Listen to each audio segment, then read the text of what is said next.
All right, everybody. My stuff is going crazy. Man, I thought you were professional. I'm Holy shit. not. Yeah. I'm Escher not. ZMAC, I The apologize. gig This is is up. Why is this happening? so embarrassing. It is A embarrassing. little disappointed. Yeah. I am totally disappointed guys. for all of you. Okay. He doesn't stream at District 82 for like 3 weeks and he forgets all the buttons. I don't understand. That's true. Yeah. Like I literally went to Lumberjack Johnny's the other day and was like, how do I do this again? But it all came back to me. Yeah, I'm sure it comes back. Done it once or twice, I'm sure. So welcome, Escher Lefkoff, also known as SteveoPub, and Yup. Zach McCarthy, also known as ZMac, and that other guy, Travis. Yeah, it's Travis. Just me. ZMAC has a Just lot you. better brand. He's a regular.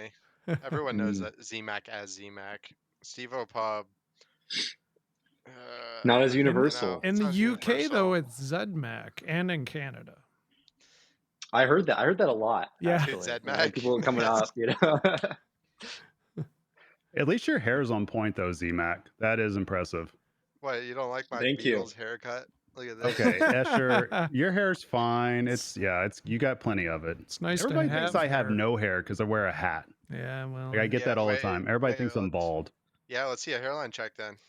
Yep. What do you mean hairline check? Okay, Let's see. the hairline might be a little bit higher, we but go. it's fine. Fine, look, Okay, it's good. that looks I fine. don't see any bald. good. Not a lot of hair, Travis. Not a lot of hair. Yeah. Your days Well- are numbered, man. I just shaved it down. It's fine. Days are numbered. Listen to this, Tom. Damn. All right, so Yeah. EPC. We didn't play there. Oh. ZMAC, did you play EPC at all? I was in Regrettably. California. Yeah. Okay, so Yeah, one of sure. us got to experience EPC. We Dude, it we was we all awesome. experienced it last year, though, right? Yep. Yeah, No, well, we all didn't. I Oh, still that's did right. it. You weren't there. You came. know. You came later. I Forgot know. about that. It happens. But That's- no, so one of us actually won EPC then. I don't want to give it away, but yeah, maybe the back-to-back champ, the 2-time, but not that one. But yeah, it went well. Because it was really scary until they let me pick Modern Sterns, and then it was totally fine. Once I could pick Venom, Mandalorian, and Jurassic Park, like That's it got just not easier. fair. is that what you Yes. went with in finals? Because Yeah, since it those were wasn't my streamed, 3. I'm not even sure what happened. Yeah, I guess I could like I should just walk through the whole thing, huh? It's Might as well. We're yeah. listening. So we'll start on Thursday, I think. Yeah, Thursday, which was like I landed Thursday morning, right? I was in 10 in the morning. I was exhausted. I was traveling with Arvid and his dad, and they didn't get in until 10 p.m. So I gotta like get through the day. So I go to the venue. It's like a beautiful like 2.5 kilometer walk from my hotel. Beautiful city. Like I had a great time. No complaints about Poland whatsoever. But get to this place, it was like a little scary to find because it's at this old train station. And like when you open Interesting. the door, it's like this giant metal door that looks like an abandoned warehouse. And then like, I peek in and I see a bar and like a bunch of games. I'm like, okay. But I go in and there's a few people there that are warming up, whatever. And half of the games here are not on the game list. So I was like, oh, this isn't in the tournament. Like these are free play. And I go up and I start playing, and every game plays really bad. Like, there was a Star Trek Next Generation that it had no spinner. The lock drop target would not go down. Side ramp was impossible, and the flippers were misaligned, and all the rubbers were dirty. And every game had a playfield protector, and it was like, uh-oh. Yeah. I'm like, this is not a great start.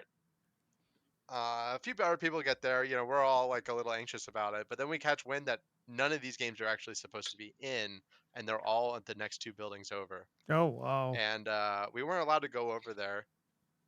We snuck over. I was a little nervous. I just wanted to see, and I see them taking a bunch of games out of the boxes, and I was like relieved. I was like, "That's great! Like they have a sponsor or something." I know they have a Pulp Fiction. I did not know that they had an Avatar JJP yet. I'll get into that. But they took a bunch of games out of the box. I'm like, all right, it'll be fine. Next day comes around, bright and early. My pool was at like 8:30 in the morning. We don't start. I don't play my first game until 10:45, when we were supposed to start at 9. So we were already running a little bit late at so this yeah, point. we're running a little bit late, and there was a serious flaw with how the pools are running. There was 4 groups at a time. I think maybe it was 4-6-6 or something. It was very odd bracket making, but there's like 4 or 5 of the groups going at the same time. It's on match play, but the main issue was that the round couldn't start until we found a TD, and there was 1 TD per building, 1 for the classics and 1 for the main. Later, we figured out why. There was actually really bad flooding in Poland, so I think 3 or 4 of the TDs that were supposed to be there couldn't make it. Oh wow! And one of the TDs, like the main guy, absolutely wonderful guy. I think he just like bit off a little bit more than he could chew, and he was understaffed and definitely overworked. The other guy was terrifying. Like, what do you mean was terrifying? Like so, yelled at you like, or what? not at me. He got a little upset but he with was me. he was He got a yeller little though. upset with me, but he screamed at Arvid. For Now, what? What wasn't it for checking a tilt or something like so that? okay, one of the games there, Hot Tip, Solid State, had no tilt, right? Everyone knew about it. One of the Danish kid Julian was playing it, and he like got like 150K on Solid State, which is 1.5 on EM, and he's just sliding it around. Right? It's like a joke.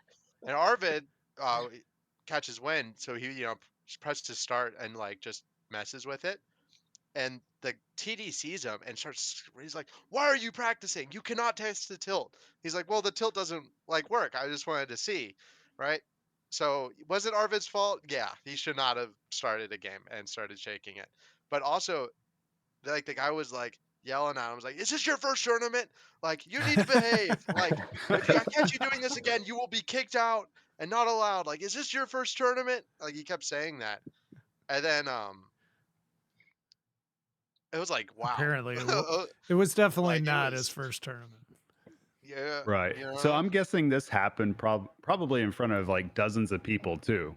This Yeah, well, couldn't have been isolated, right? I was walking and I hear this and I see like Arvid like kind of like shuffling back from this guy who's like really mad.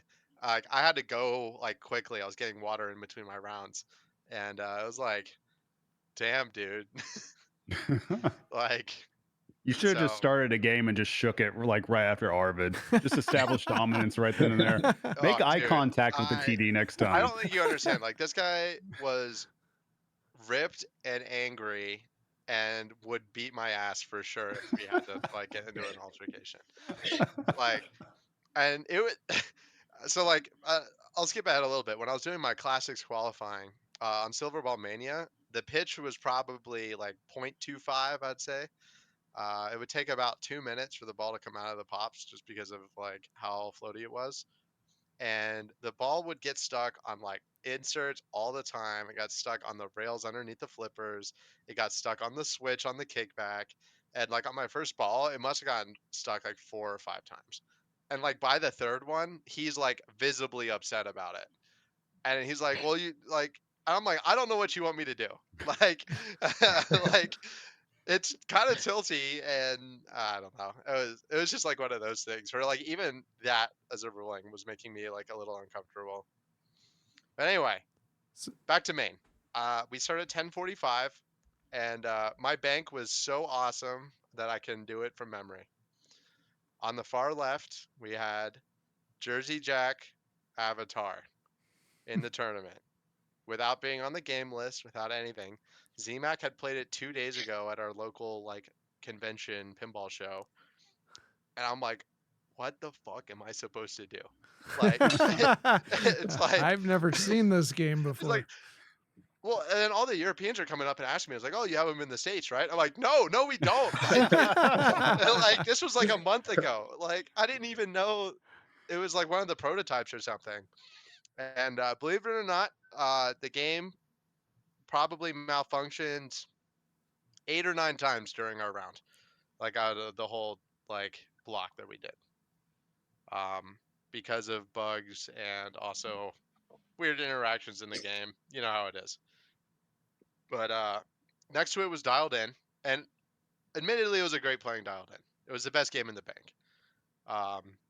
Next to it was Cactus Canyon Remake. And literally, my first game where I played it, my opponent power plunged and he tilted on the power, like full plunge, let go. This was not the only game. The Metallica, like on the back of it, was the same. Where there's like, Arvid has a clip on his phone of him plunging, danger to tilt, and then it would drain, and then it would not tilt, and then he would plunge again, and then it would go danger to tilt. And so like that, this Cactus Canyon was like, I won my first game on it because I plunged 2 million on my like spinning thing. It was just way too tilty. It was miserable. I mean, that's high level pinball right there, Escher. I don't know what you're talking about. Yeah. Yeah. No, what I really want to know. Okay, hang on. So you said you knew ZMac played Avatar already, right? Yeah. Before. So how quick ZMac did that phone call or that text come in to it came you? quick. Like, so tell me the ZMac strats immediately. So I got a message from a Escher friend at about 2 a.m. Saying, "How do I play Avatar?" Right, and Escher's overselling it a little bit. I played it once, at a show. So I was like, I don't know, you just like hit the targets, get the multi-ball, right? Infinite Attaballs. But it seemed to work out well. It was good advice. You didn't apparently. tell me about the infinite Attaball. Carl told me about that later when he caught wind that it was in my bank. But yeah, I had to play it a couple times. They had the inlane, right inlane post removed, and if you look at the playfield, it is like worse than like Ripley's Believe It or Not radical levels of like this. Yeah. It was like a not weird fun. geometry. Yeah. Yeah. My first game I got like 1.6 million. Like it was horrible. And then my next game I got 1.7 billion. And you can guess which one I got to the infinite Attaballs on. But all right, I'm gonna blow through the rest of the games in the bank. I don't want to get stuck on it forever. We have a lot of things to talk about. But it was Dialed In, Cactus Canyon Remake, Pulp Fiction, Big Lebowski, Elton John, the worst playing Addams Family I've ever played in my life, World Cup Soccer that like you could not hit the left ramp because it was too soggy, and Junkyard. 0 modern Sterns in my bank. And when Dialed In and Pulp Fiction are like my anchor games, it's it's Right. scary. A little shaky. Tough. I squeezed out a double buy and a tiebreaker on a 1-ball game of Road Show the next day. Wow. Which so I got the double buy. You guys did the tiebreakers with just 1 ball? Is that what you said? I got a lot to say about tiebreakers at this event. Yeah, that sounds a little sketch. Like, how'd that happen? Well, so after I'm in this tiebreaker, right? I know I'm in the tiebreaker for the double buy. I go and ask the main guy. I'm like, hey, I'm in a tiebreaker for a double buy. When do you need me? And he says 6:30 tomorrow. And it's like, and is this the scary guy? No, this is the nice one. Because he ran main. The scary guy was in classics. 6:30 a.m. or p.m. Well, I was like, oh, cool, thanks. I walk away. 30 seconds I realize. I'm like, does he mean 6:30 in the morning? Right? Because like I know Classics Finals is tomorrow, and like there's this team tournament, and I'm sort of scrambling. I asked around, and like everyone's like, I am not showing up if it's 6:30 in the morning, and like everyone had this consensus where it's like, if it's not 6:30 in the morning, we're gonna make it 6:30 p.m. because no one is showing up at 6:30 in the morning. Right. And it was 6:30 p.m. Thank goodness. Did that mean I played my tiebreaker at 6:30? No, I actually played it at 10:45. That's wow. That's for tomorrow. We still have a full day of qualifying. There was 3 pools. There's the morning, the midday, and the evening pools. And my block was I would play main in the morning and classics in for lunchtime, and then I would go home and hopefully sleep through my jet lag. So I played classics. It went great. I got insanely fortunate game picks. Out of my 8 match play games, I won 7, and I got third on Jungle Lord to Abe Flips and one other. I was so close. I had 2 balls at 5x. It was like, just the value is so close. But so I was top qualifier in classics, which did not work out because of bracket issues.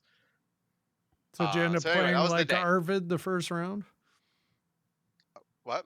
Did you end up playing Arvid the first round or I something had to play because of the Vigo bracket? in the first round. Who ended up Vigo. winning?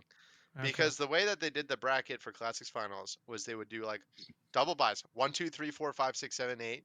So like in the corner it would be seed 1 and 2, and the seeds were by IFPA rank, not by the points in qualifying. That's right. No. I remember that. One half of the bracket is No.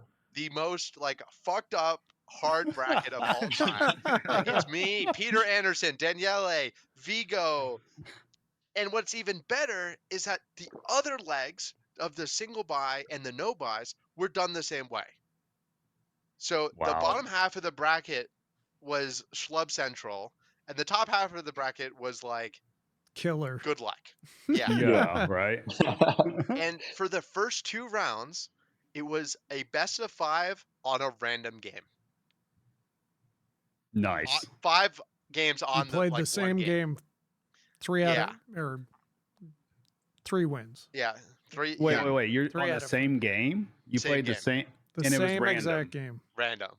So like So you play robot 5 times, you know, good luck. No, Dude. dude, there was some scary games. But also, they had like 2 Harlems, 2 Dollies. They had 2 Sinbads. Like there was all these like safe islands where like you could get rolled on and it's like, okay, at least I have a chance. But then there was like this solar fire that like didn't work. There was what was the other game? I don't remember. But on my random, well, it wasn't my random round. I played Vigo, and that's when they're like, okay, you get to pick now. And Vigo effortlessly 3-0'd me. It was brutal. Anyway, that night after Friday, I sleep like shit. Important to know. The next day, Classic, they do this team tournament, and this team tournament started 3.5 hours late. It was supposed to start at 8:30, and I think it started at like 11:15. Like it was bad.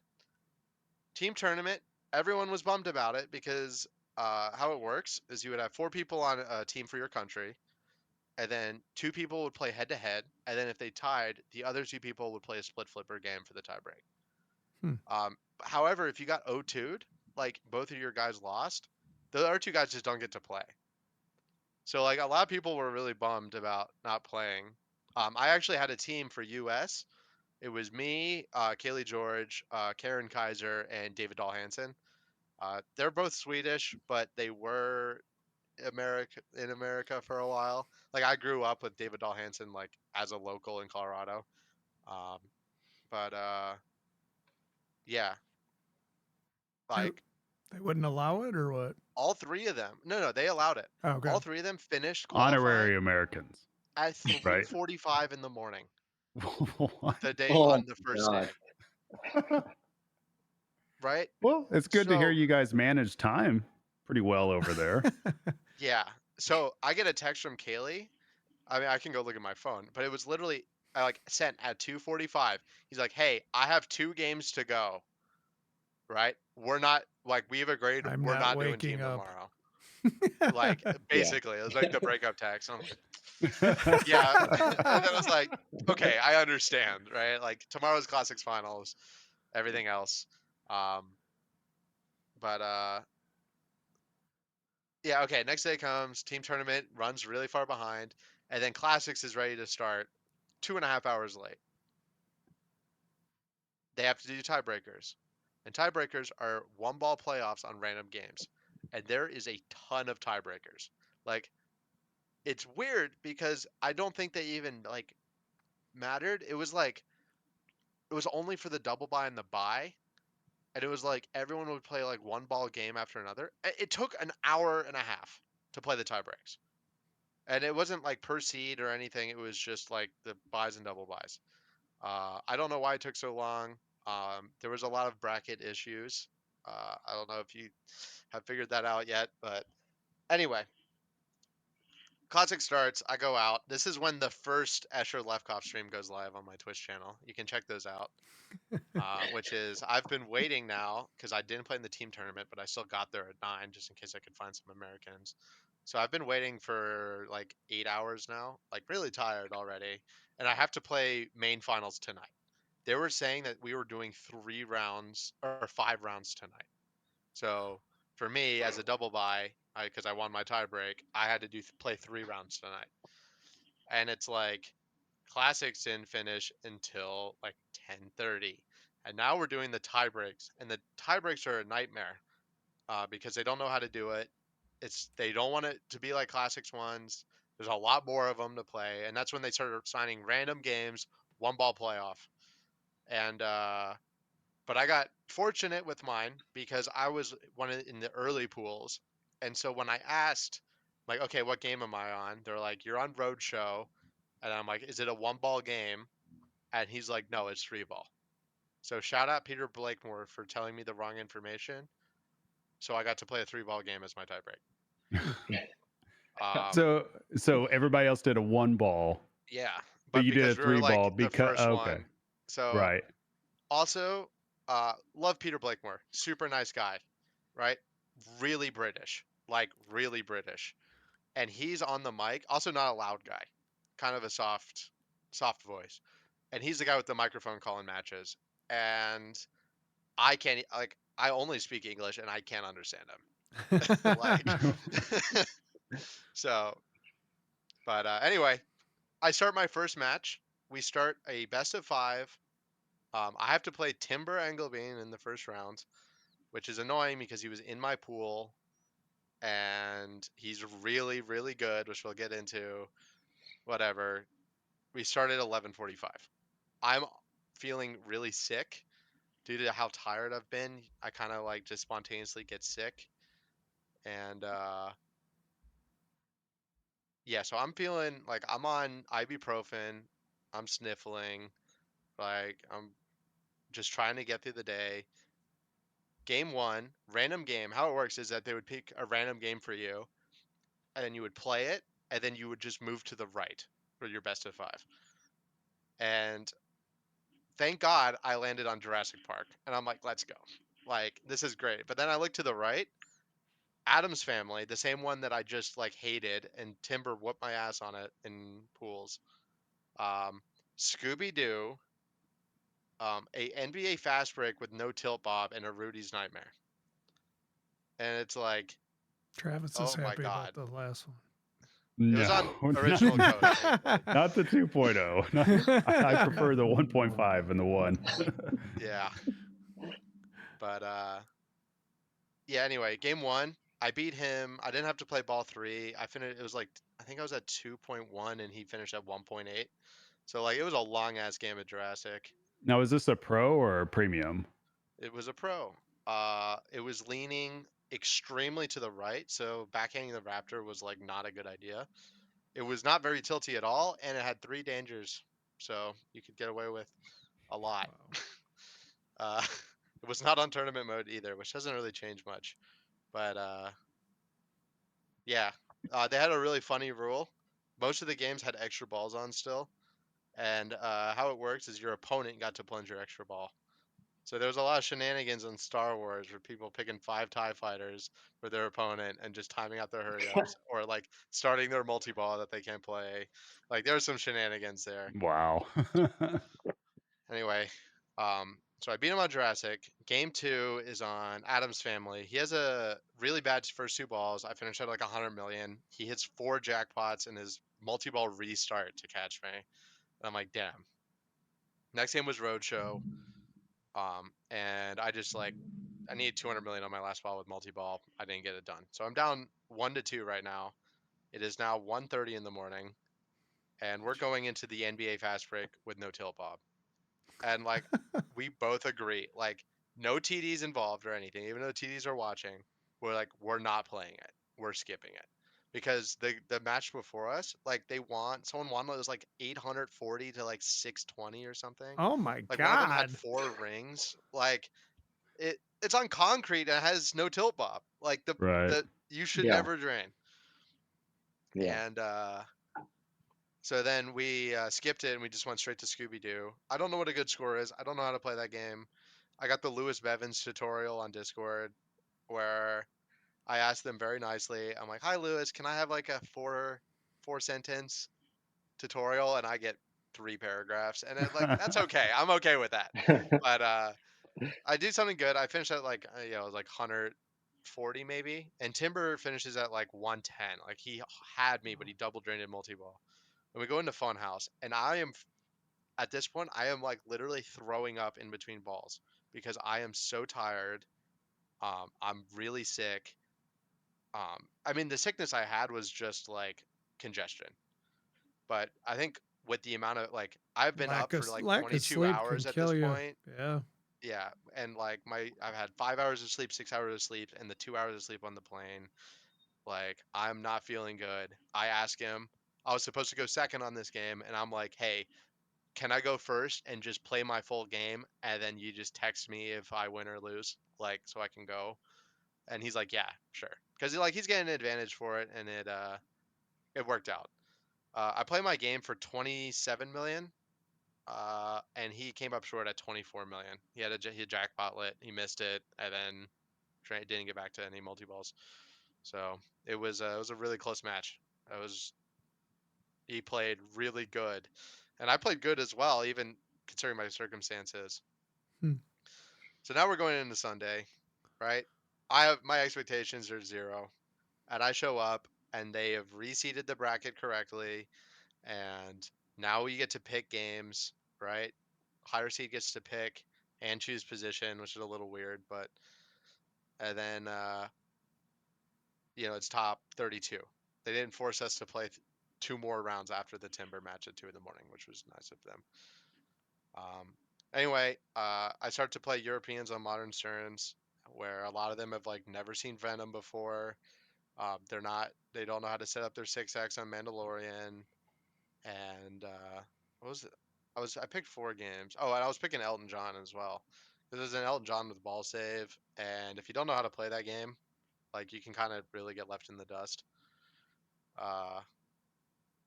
Which worked out for me in my match against Arvid. I'll quickly talk about my Arvid match. It was the most interesting.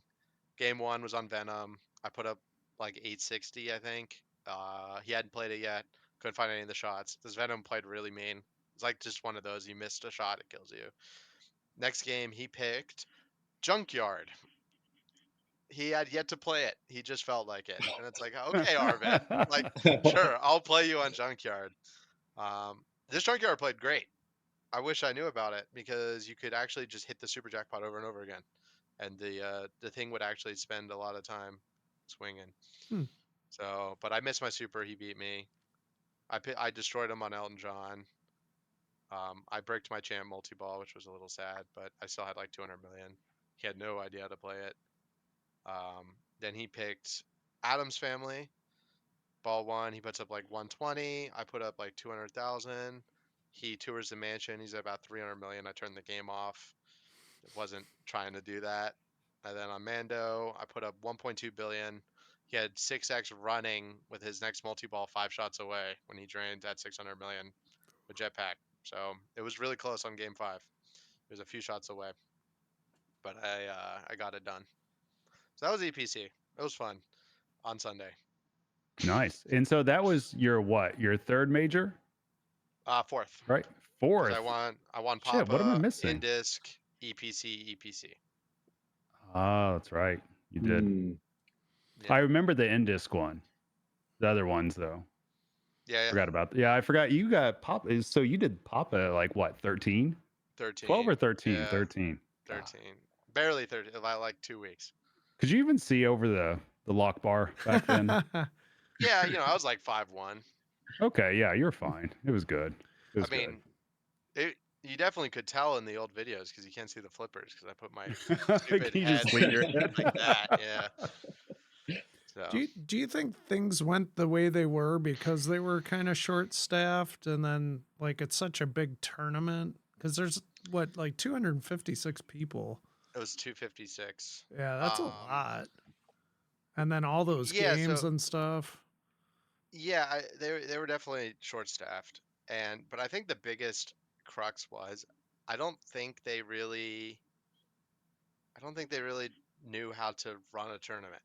Like they had the idea, they had like a really good location, Yep. right? The games didn't play great, but that's fine, right?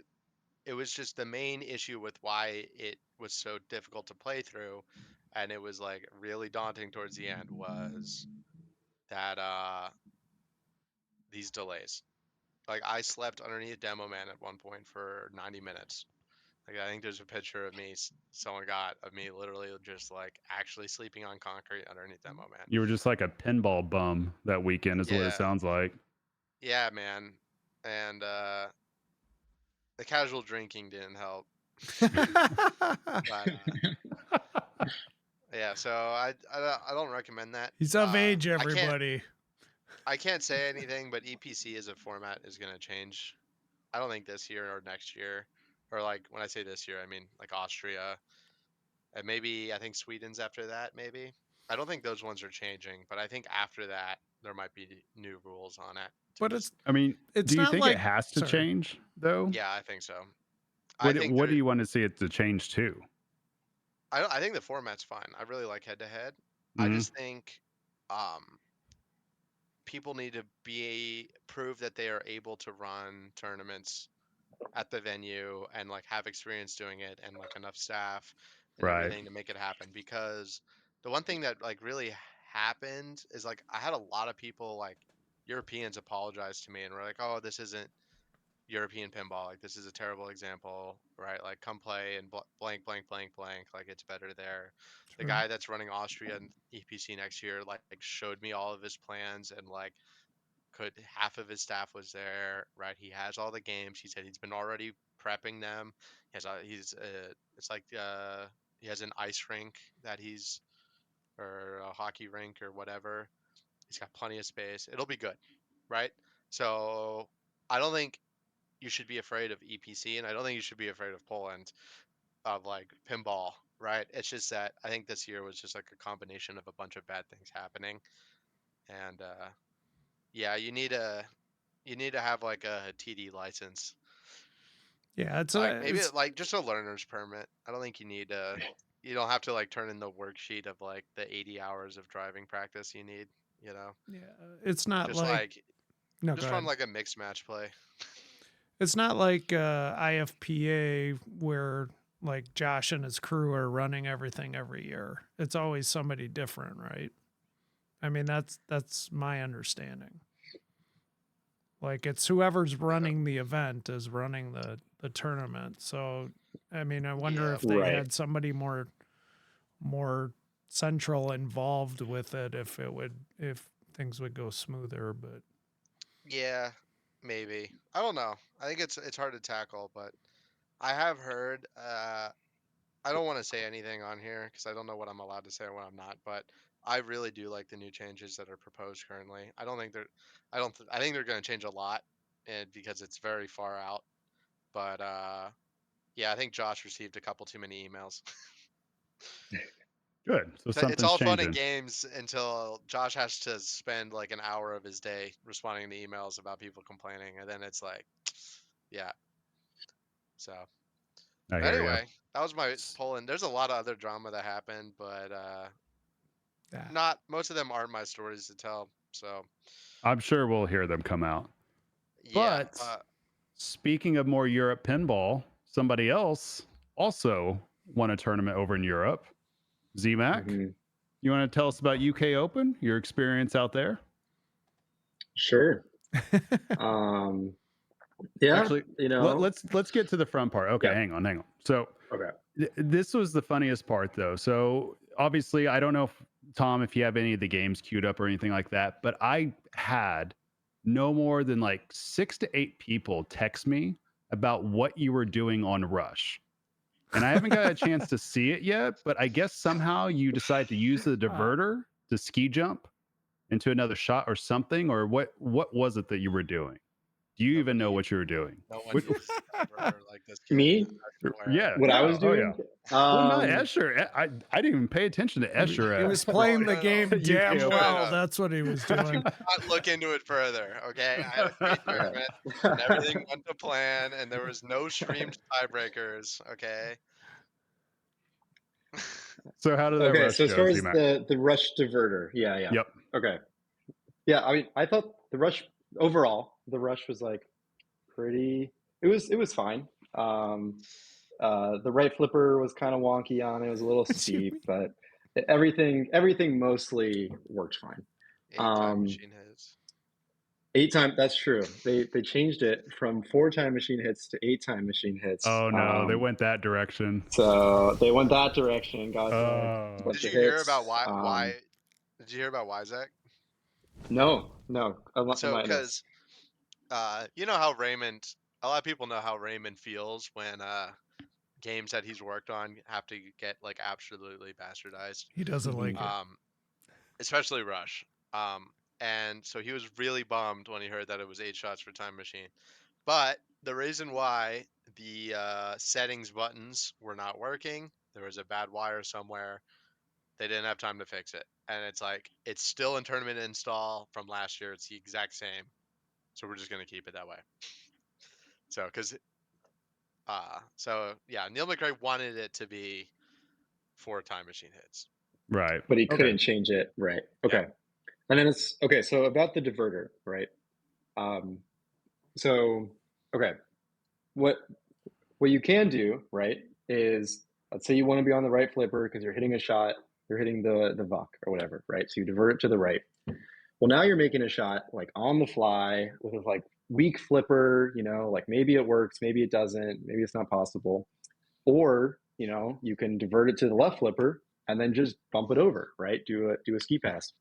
So my tip on rush in general with the diverter is if you're in single ball play, always divert it to the flipper you don't want it to go to, right? And then just bump it over to the flipper you do want it to go to, and then now you're on a trap. You can make a controlled shot.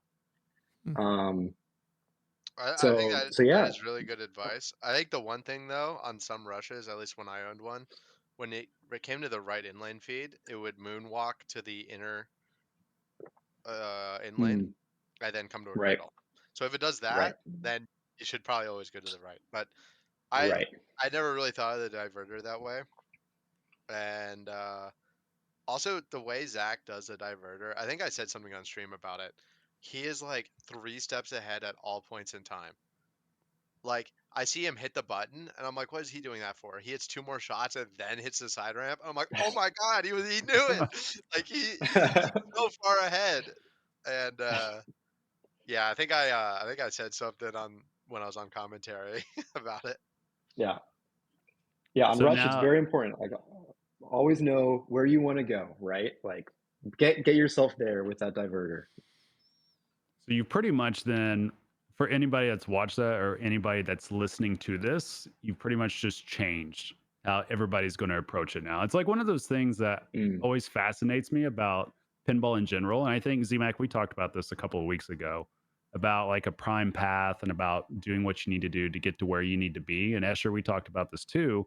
So it's always interesting when we see these games that have been out for a year, 2 years, sometimes even 5 years. And then you just discover a new tactic by just watching somebody else or seeing them do it at a high level. And then that becomes the norm. That's like the new meta to get something done. So I'm interested to see how people approach rush that way, because that is interesting, because you're talking about control. And just like Escher mentioned a second ago, you're looking 2-3 steps ahead. So you know automatically you're going to do that. So now I just can't wait to see people trying to do that. Then they forget to hit it until like the last second and they're just like fucking it up. But until they figure it out, you know. But I mean, that's just, I never even thought about doing that on Rush, and I played it a lot. But yeah, that's an interesting way to approach it. And obviously it works really well. Like everybody was like blowing me up about it, about a simple thing like a diverter in pinball. They were like, you got to see this. I'm like, okay, we'll go check it out. No All right. So did you discover, like, obviously you knew that before UK Open, but were you doing that? Did you start doing that at UK Open because of how the right flipper was?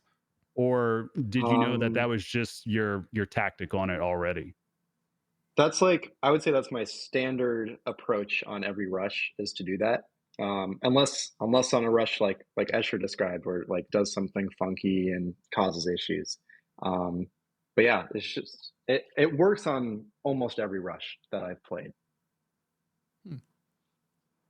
Pretty sweet. So obviously you did that a lot. So then what else did you end up playing at UK Open and finals? We can just go. Well, no, Right. wait. I don't want to talk about finals. I forgot. Okay. This man put up what is the greatest card Oh my god. in the history of tournament pinball. Like Mhm.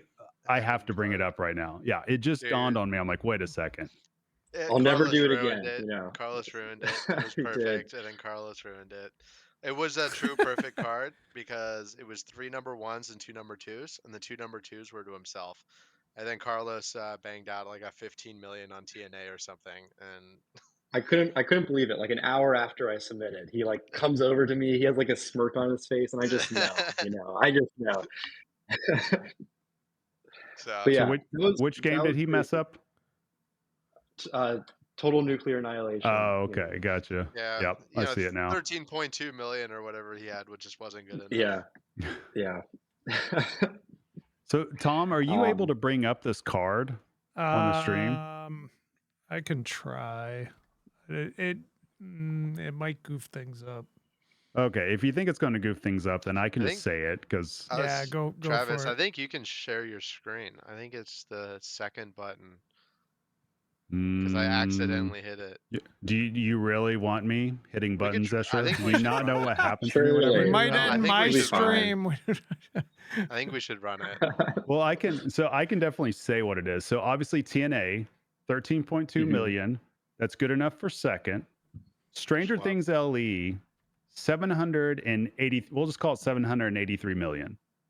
That's good for second. Did you have the number one score on there I did also? the ticket before I put in a 990. So Okay. I So- did steal that for myself. Gotcha. So James Bond 60th, 62,000. Oh my Good god. for one. Rush Premium, 487 million. Good for one.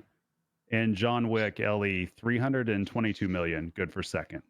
Dude, my dad tried talking him out of John Wick so bad. And I'm like, no, I've seen the vision. Like all he has to do is start Assassination and make 6 shots. And then he has the Right. number 1 on it. Yeah. Like that John Wick was so free and so evil.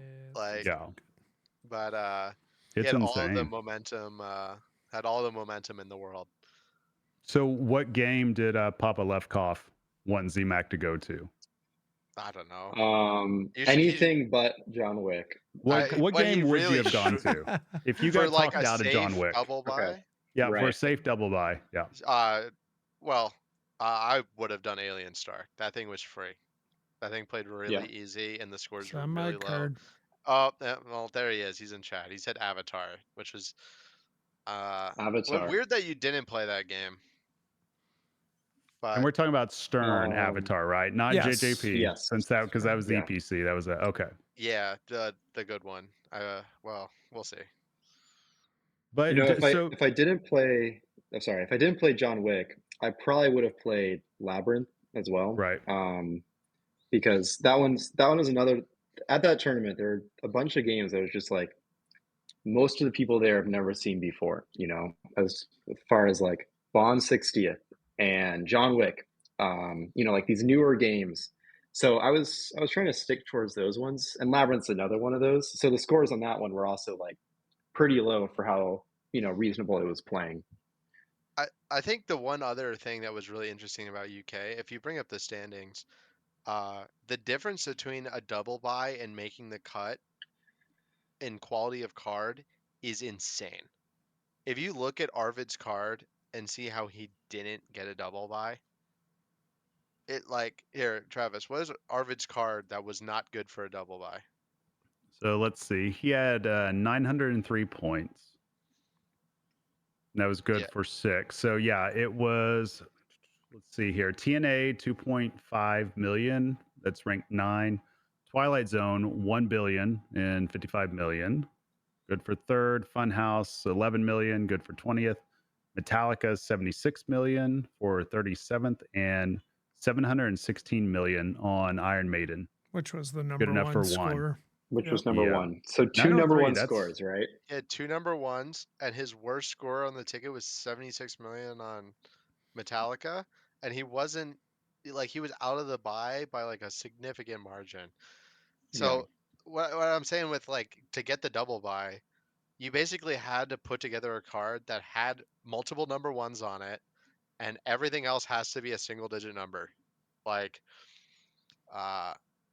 so like, for example, Zoller put together a ticket very early, and we're like, oh, he's got the number one. Like, that card is unbeatable. It's great. And then he finished, I think, qualifying 4th. Yeah. Like, because Vigo put together this crazy card.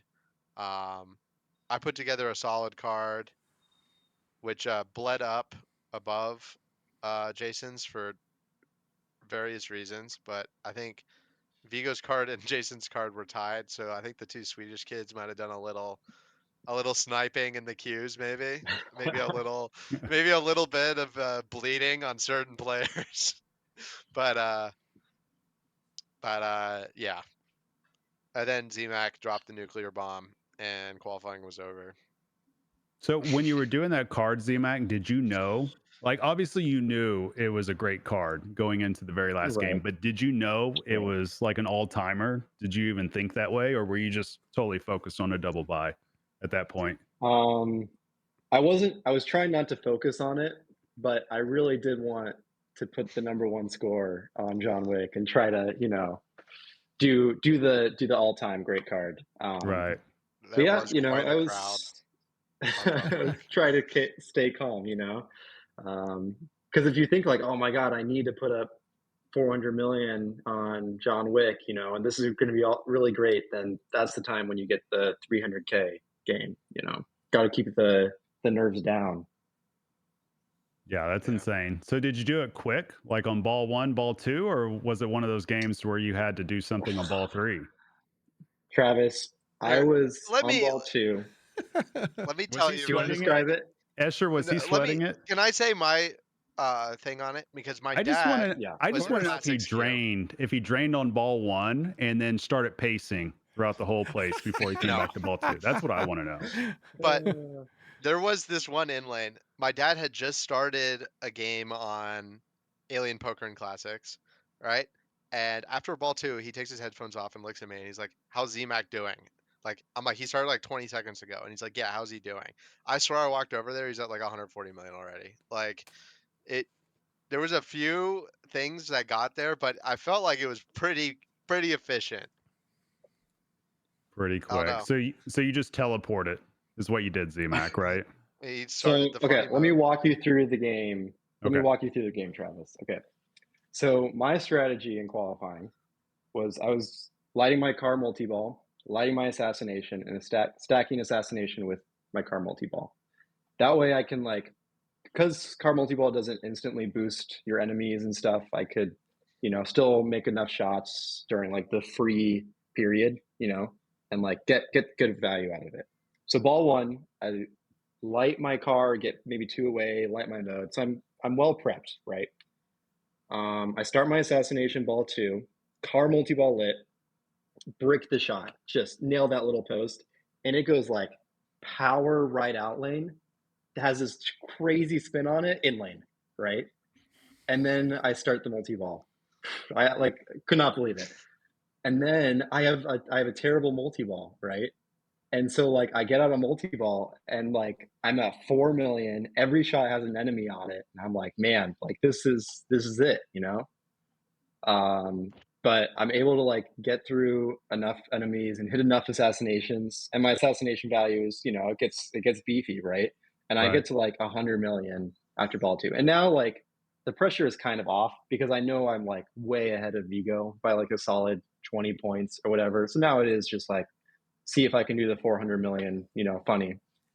And so I do, the right orbit mode and get good value out of that. And then I light my Kirill because the the random seed for the day was a low enemy count, right? So the villain didn't require as many enemies Dude, compared to day like the one, first day of qualifying. day Yeah, one it was like day one was 46. 40.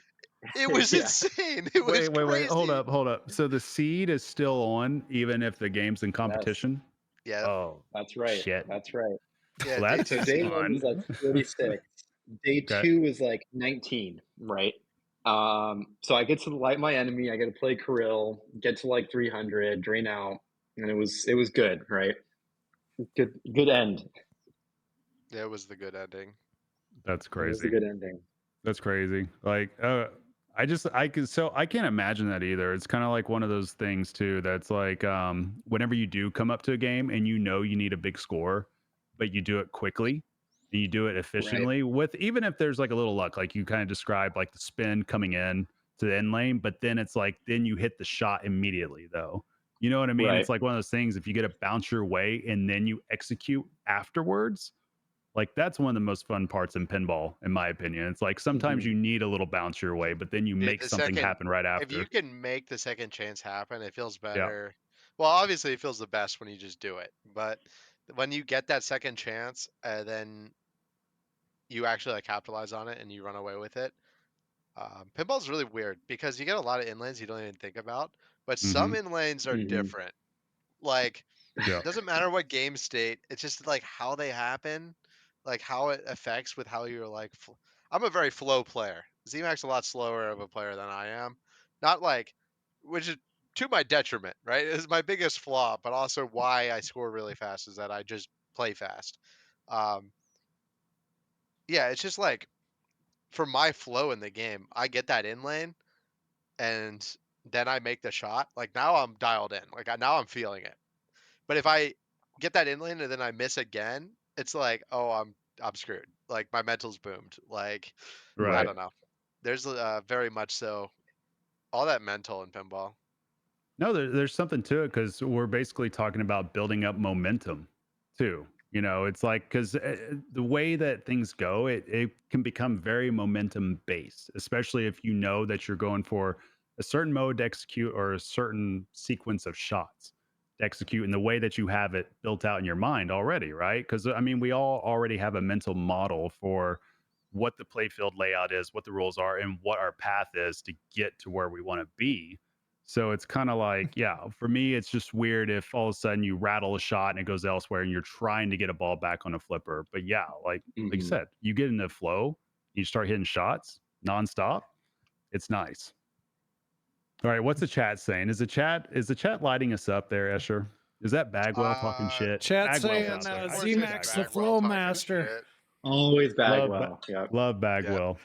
But chat, we Well, see you guys. If you guys have questions about UK Open, now's the time to ask because we got, or even EPC if you got yeah, anything else to ask. Mhm. remember, all your questions are equal unless you give bits, so then your questions are a little bit more valuable. Show Way it show goes. those pin steps, ZMAC. Right. So I was Oh, about to say, dude.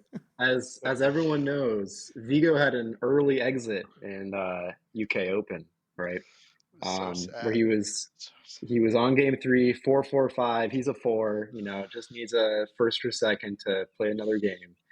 And he like does like a little move and it like pops out of these like pin step things, right? That like Man, give the if game only more there height. was like a way of we could tell what they look like, If or maybe only, even the well, specific ones that were on Whirlwind when it happened. when I won UK Open, Jockton came to me and said, "You want a set of pin steps?" And he gave me the exact ones that were on that these are Whirlwind. the ones that knocked out Vigo, right? Yeah. Z-Mac just has So them as good. like a trophy. Oh, He Yeah. it's just so Gonna funny. get snipes some a frames. European player and brings it How back far to do the you US. think Vigo could It's throw those? it's It was surprising that they had him on the front legs as well as the so back. yeah, it is Oh, considering wait. that So it, the other 58 games in there did not Right. have them on the front legs. so that come off the Right. front legs? Yeah, it was the Yeah. only game that had him It on the was the front. only That's even game in the better. building. It was the Oh, only game in the building on the front legs. damn. But Oh, shit. I like feel bad. things were going on and I'm like, I gotta go over there and like try and see if I can shake this thing off. And I'm sitting there, I'm tugging on the damn game, I'm rocking it. I couldn't get him out of the pin steps. I don't know how he did it. So my dad actually had a really good idea on why it happened. Now, so a lot of people are talking about the game. I don't think was streamed, but Jason did a slide save earlier. So a lot of people thought that Jason like popped him out, but like it was still resting on it. So then when Yeah. Vigo did the move, they fell. But I don't think even a slide save would have gotten it out. But the way that they were fixing games throughout the tournament, including in finals, is that they would just move the games. They just turn them off, unplug them. They would bring them out from the bank and then into the Oh, tech area. yeah. So my dad thinks that after they brought it back, when they realigned all of that, one of the left leg was not like reseated into Yeah, that makes sense. the step. So then when the Jason knocked it like a little bit further out, Sure. then that's why it must have been just barely resting and no one noticed. Yep. So I don't think it was Pincep's fault, right? Yep. Inherently I think that the rubber feet rule is stupid because if we really cared, we would get a TD to center the feet after every single move, right? And it's really lame. And also, the moves that knock games out of feet are not egregious. If you want it to be fair, then put like tape around or just like something that isn't completely like arbitrary kind of feeling. Because like Right. Right. I've only knocked games out of feet once. And all my games at home growing up were on concrete, so they were on feet. And it was on a slap save. And I have still to this day no idea why. And I was like 12. And if 12-year-old Escher can slap save a game out of rubber feet on concrete, then you would think that they would pop out with slide saves, but they don't. That's why it's like this really annoying inconsistency. And as a player, that's like why I'm so pro earplugs and the tilt bobs. Is that as a player, I just want pinball to be as consistent as possible. Like this game is full of inconsistencies, but the whole point of like getting good at pinball is to just like get rid of the inconsistency so you can be consistent and you can control the ball and you can make better decisions. But when it's like, oh, well, you tilted because you did a slap save and the tilt bob was still moving, well, it's like, okay, well, I should have just waited. Like, it's in my control, but also I got unlucky. And as a competitor, especially like with how meaningful every single ball is, because like in a Yeah. 3-game finals of 4-2-1-0, you get 9 meaningful balls, and like if you get screwed on one, that's like a big deal a lot of the time, and it's rare that it happens, but when it does, it sucks really bad, and it's a tough call for Neil McRae to make. But in the rules, um, it says if it comes out of the feet, then it's a DQ. I think if it was at my tournament, I would have not DQ'd him because the game didn't tilt. The game did not like fall over or anything. Um, they managed to put the steps back on without like any tilt warning. Oh, it did tilt, but not the next player. I think the losing the ball should have been punishment enough. But again, rules aren't meant to be fair. They're meant to be consistent. So it's kind of TD discretion. And I don't blame Neil McRae for DQing. It was just an unlucky thing to happen for everyone. But you are saying at your tournament, ZMAC would not be able to take his trophy back with him. Well, The ZMAC had pin already aided his group, but I think ZMAC's going back with regular pin steps in that universe. I'm afraid. Yeah. So we got the UK Open champion, obviously. We got EPC. And I guess this leads us to our next big tournament that's coming up in what, just a week? Or It's my last big tournament of the year. Yeah, like 9 days from now. Wow. How many days from now is it? You know, I'm moving to Australia in less than a month. That's wild. At the end of October, before Halloween or after Halloween? 4th, I believe. November I think it's 4th. the 4th. So Stern Pro Circuit and then Expo. Your last tournaments here? And I better win both, and I need Jason to get like 4th, and then maybe I'll hold on for number 1. It's possible. It's possible. Oh, Do we that is even know the true. brackets? Australian Open. I don't think Australian Open will make my card though. Do we know I don't think brackets there's for SPC? Yeah, I don't think there's or- brackets yet. Rip. Wonderful. Good job, Josh. Yeah, Or get whoever's working running on this. that, Who's running Josh. this? There Is it- was a bracket at some point, or I guess just by like seeding, because I know ZMAC. Oh, me and ZMAC were gonna play in the first round again. We played last Oh, are year. you guys in the same pod? Is that what it is? We're not anymore. We were, but then somebody dropped. So now I'm in Jason's pod. Gotcha.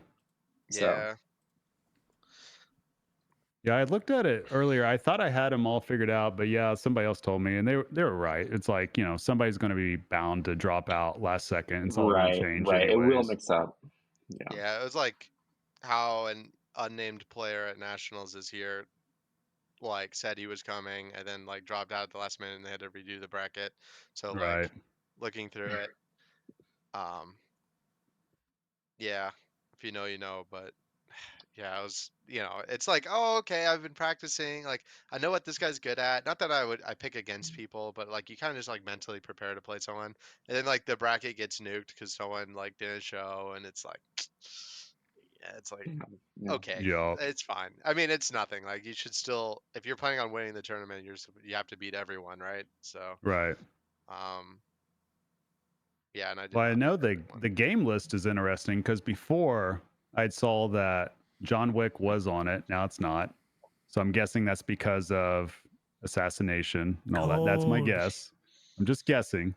And X-Men was on it about a week ago or a week and a half ago, and it is not anymore. And Rush is not Do you on it think- anymore either. Do you have some time on X-Men, right, Travis? I'm sure you've. I have a bit of not it. played it yet. Okay, have you? I have not played Tom? it yet. I have played it a bunch of times. Do you Oh, think it perfect. is tournament ready for Expo in a week and a half? No. Do you think it'll be in Expo? Yes. Yeah, I also think so. That'll be hilarious. Which So is you're it's great. It's saying- good though. We have a great opportunity to be able to bitch at Wayson for valid points. Now, did they fix the exploit that people have been talking about on the game? Like, I don't even know how to do it, but I've been hearing there's like just this one shot that's just ridiculous that goes for like over 60 million or 50 million just for that one What? particular shot On Yeah. X-Men? on X-Men. It's word on the street. I don't know how to do it. I Somebody haven't got to better play it start yet. telling me this stuff because I don't know it. Man, if Hmm. only I don't the know. kids had this in with this like other kid that like might be the playtester. If only. That would- yeah. right, be crazy. right. If only Imagine that. there was someone named Yeah, Nick imagine Wayna, that. that we Imagine- could. Well, he might be named Nick Wayna, but he could Might also be be named Nick Wayna, Wayna. but not connected to Mark Wayna, like the higher up, like unrelated Wayna. Yeah, of course. But no, I think that's also like, I think a lot of people have heard me say this. I love Expo as a tournament. I think it's only good for once a year. Like it is the Stern It's brutal. playoff is brutal. It's brutal it for takes somebody a like slog. me. That's where It's it's brutal for everybody, right? Like even like B Division, I'm watching a 9-year-old play Anna Neal in the finals of B Division, who is putting up like 700 million on Iron Maiden, Whoa. and it's like, oh my god, like everyone on all skill levels is grinding right now on all these factory Sterns, and I think it's beautiful. Carl's Carl and exhausted just thinking about it. But it is like the Tim Sexton dream where like I can go to the bathroom whenever I want. There's no rush. There's all this fun stuff to do at the show. Like you can go walk around, you can play whatever you want. All the new games are there. Everyone goes, like most of the people go. So like just hanging out. Like we have like probably like 8 or 9 kids. Like Paul Englert and Arvid are going to be there this year. As well as I think a bunch of other Europeans. But like for me, we have like the whole kid gang together, and like playing dollar games will be fun. And we have all of Friday to do nothing. and it's just kind of like a chill, good time. And then on Saturday and Sunday, you get through the slog. Tom, all I'm hearing right now is you and I should not play No, you I- should in this play, man. tournament. That's what I I'm think- hearing. Yeah, just the kids play it. Escher, I Just have the played it a kids couple play. years ago, and that was the most tired I ever was after a tournament. Really? I was legit Mm. sore. Well, plus my Oh, spirit was yeah. just broken. Like I played Guardians and I put up like 400 million on ball one. I'm like, okay, yeah, I did decent. And freaking ZMac, he's over here like, No, that's your you fault. know, You need to he qualify drank- better. he drained out a couple of times, and then he traps up, and I'm like, shit, I know exactly what he's doing. And everybody else is like, what's he Dude, doing? it What's he was doing? you? I'm like, man. Travis was the first. Travis was the Yeah, first to Dude, and fall I you knew- were and I- patient zero. the emulation. I knew what he was doing too because I'd done it Yeah. myself out of tournament. I'm like, surely nobody's crazy enough to do this. And then when he was doing it, I was like, motherfucker. Like, I know Here's- exactly what's about to happen. Well, so he told me on the plane to that expo. He's like, dude, I have this Guardian strat, and I think it's easier than getting the cherry bomb. Like, he's like, if I can dead bounce out of the scoop, I think I can do it every time. And I'm like, well, how much is it worth? And he's like, any amount of points. Like, you can get any score doing it. And I'm like, I'm Dude. intrigued. And then I did it against Raymond later in the tournament. Yeah, And that was probably the most defeated I've ever Right. seen Raymond. Oh, yeah. It's Yeah. rough. I think ZMac, you ended up with like what, 4 or 5 billion on our Something game or around something like there, that. It's Yeah. unbeatable unless you do it. That's like the beauty Right. of the immolation. Yeah, Well, that's pretty much. that's Expo, right? So like, Yep. you know, like Escher was talking about earlier, you know, like you need to put up like an insane game every time. Where it's like Yeah. if you get $1 billion on Guardians, that's more of a failure than getting 30 million on Guardians. Because if you get $1 billion, that means you've played it wrong and you've done a path that you shouldn't have gone down, right? Yeah. At and least now if you you've get wasted like all 30 this million or energy. 200 million, right? If you get like 200 million and like let's say you failed going for immolation, at least you were doing the right thing, you know. So Expo is such a different beast than It's everything kind of else. fun because like you have to hit the home run every single game, and you play Yeah, for it yeah. every single game.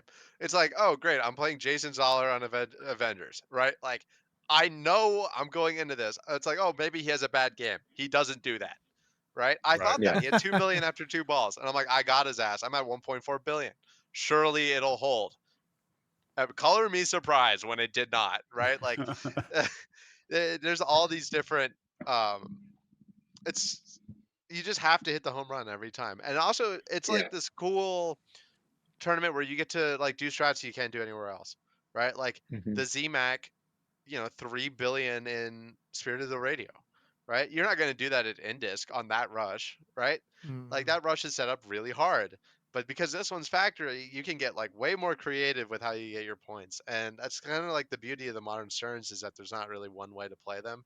Some games are a lot, like Venom, right? It's like you get to this 6-ball multi-ball and whoever plays it better will win. And then you schmeg out for the rest of the game and hope, you just end up, you play everything a little bit better. Like there's not a super nuance to that.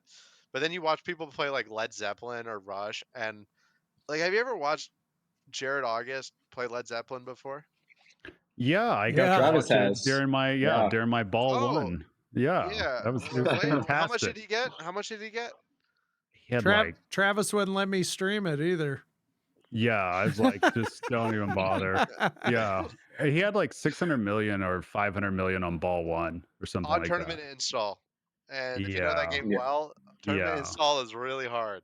Yeah, I was just like, I'm Like a screwed. kid's What do I toy even to do now? Jared. Dude, and he got like 3.2 on it like later in the tournament too. Like on the Yeah, premium. yeah. I think he did that against Dalton. So against me, it was just like a primer Yeah. because the game ended up being like 800 million to 500 million or something like that. And I did everything I Yeah. could. I was just like, I mean, because it was the same way playing ZMAC on Guardians. It's like, when somebody else does a different way and you're like, oh crap, I need to shift gears and do it this way. But now because I already effed up and did it this way, I only got like 2 balls to go or 1 ball to Yeah. go. It's like, it's hard to come Yeah. back from. Like it's mentally a grind. I think that's the biggest thing. It's like it's one thing to play default setups in your basement or at your house or on Yeah. location, and you're like, oh yeah, I can just do this. But then when you realize whoever you're playing against can do the same, can do the same exact thing. It's just, it's a mind F more than any It's, other tournament, in my opinion. Yeah, because like I think like the way that I develop strats. Well, I don't really develop strats anymore. I just DM ZMac on Discord and I just get the scoop right from the source. But like when I'm coming up with strats, like for me, like I really like my path on like Mandalorian right now. I feel like I have that game down to a science, but I have the first 3 minutes of the game down to a science, right? Which sets me up for like a billion most games. And at Expo, that's great, but a billion isn't going to be enough. Like I have to continue with this idea. Like I can't just use all my resources at the start. I have to have the bigger picture. Like what is my win the game scenario? And like on that game, it's getting to the you have what I want with 6x running. Because if you play that right, it's 3 billion. It's hard, but like that is the home run I want to hit on that game that ice spiders just can't reach. Except for that one time at League against Zach. It did that time, but Yeah, I got to the triple supers and ice spiders with 6x running. I came out at like 3.6 billion or something on my first multi-ball. But yeah, Crazy. it's kind of an interesting tournament. There's nothing else like it. And again, yeah. this tournament would suck if it was more than just once a year. But just Yeah. because it's once a year, it's all right. Right, that'd be tough. Well, plus two, unfortunately, this video is not out there right now until Carl like gets moving and puts Pinberg up on Yeah, YouTube. Carl. But Yeah, I Carl. remember watching your game on Mando at Pinberg. I think this is in finals also, and you Yeah, went I mean- like super fast, like getting to where you needed to be too. Like yeah, you were that highly was like the efficient. setup I was talking about. Yeah. Also, yeah. you know, speaking about Carl, many call him the laziest man in pinball. What? But I remember seeing that game because it's funny because I went to go find it because I'm like, okay, I need to know this real quick just to remind myself. And I'm like, oh shit, it's not on the VODs anymore. I go to YouTube, I'm like, oh shit, it's not there either. Yeah, it's okay. Just DM me, man. You Yeah, know my rate, we'll figure it 50 an out. hour. Yeah, 50 an yeah, hour. yeah, yeah, yeah. I'm just gonna make it up along the way. Just figure it out and just do Yeah. it backwards. Yeah, it's Right. fine. That's a good way to do it. It's Yeah, why not? it's just that game just sucks, man. It just sucks. It's a different rule set that I don't know. Like I don't think- like the beginning of the game when I know I just got to spam the scoop at the beginning, just get my modes. Like obviously I do other things, but I Wait, know, you're I playing know. modes in the game? See, that's where you're. I'm There's saying, only one thing that matters in the game, Travis. I know, It's a Dwight I know, game. I know. It's when I know. all the little lights turn on at the same time. Yeah, Because I then agree.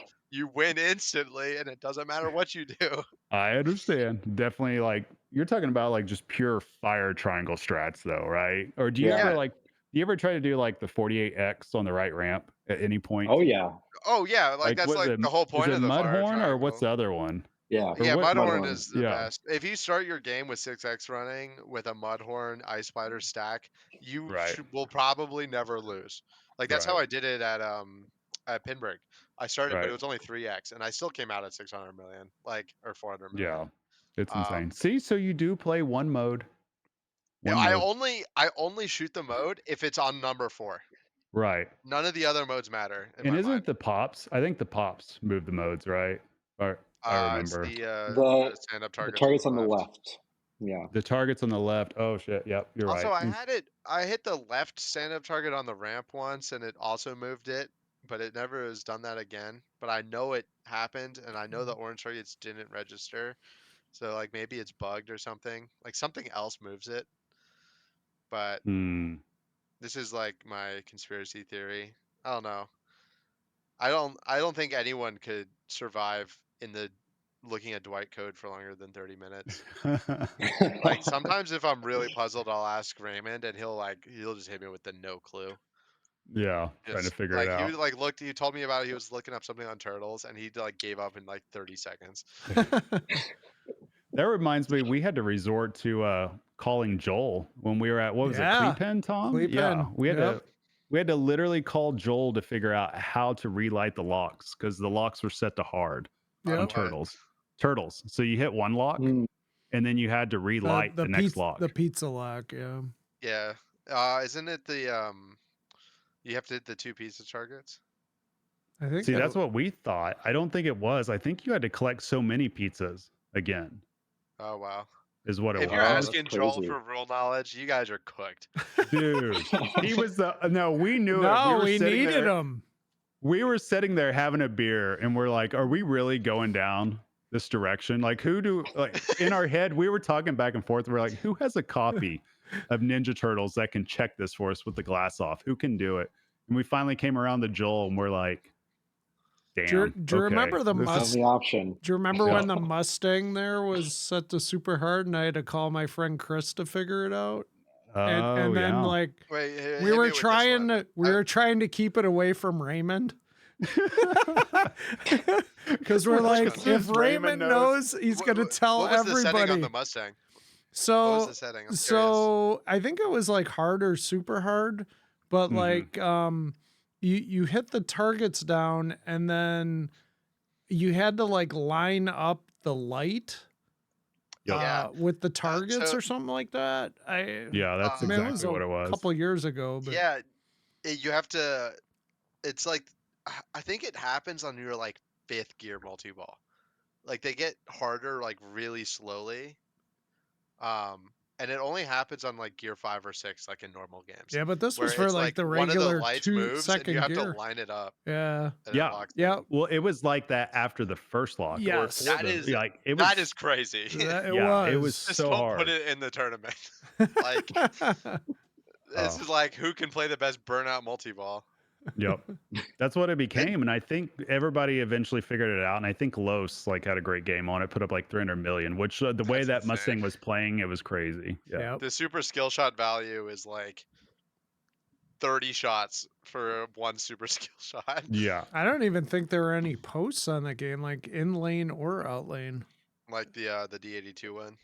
No, it wasn't set up. It was set up harder than that. No, this one was probably the most difficult Mustang I'd ever Yeah. played. And then we had to Which play it is in crazy finals. because and that's it a was just- game yeah. that does not need to be that hard. Yeah, doesn't take True. that long.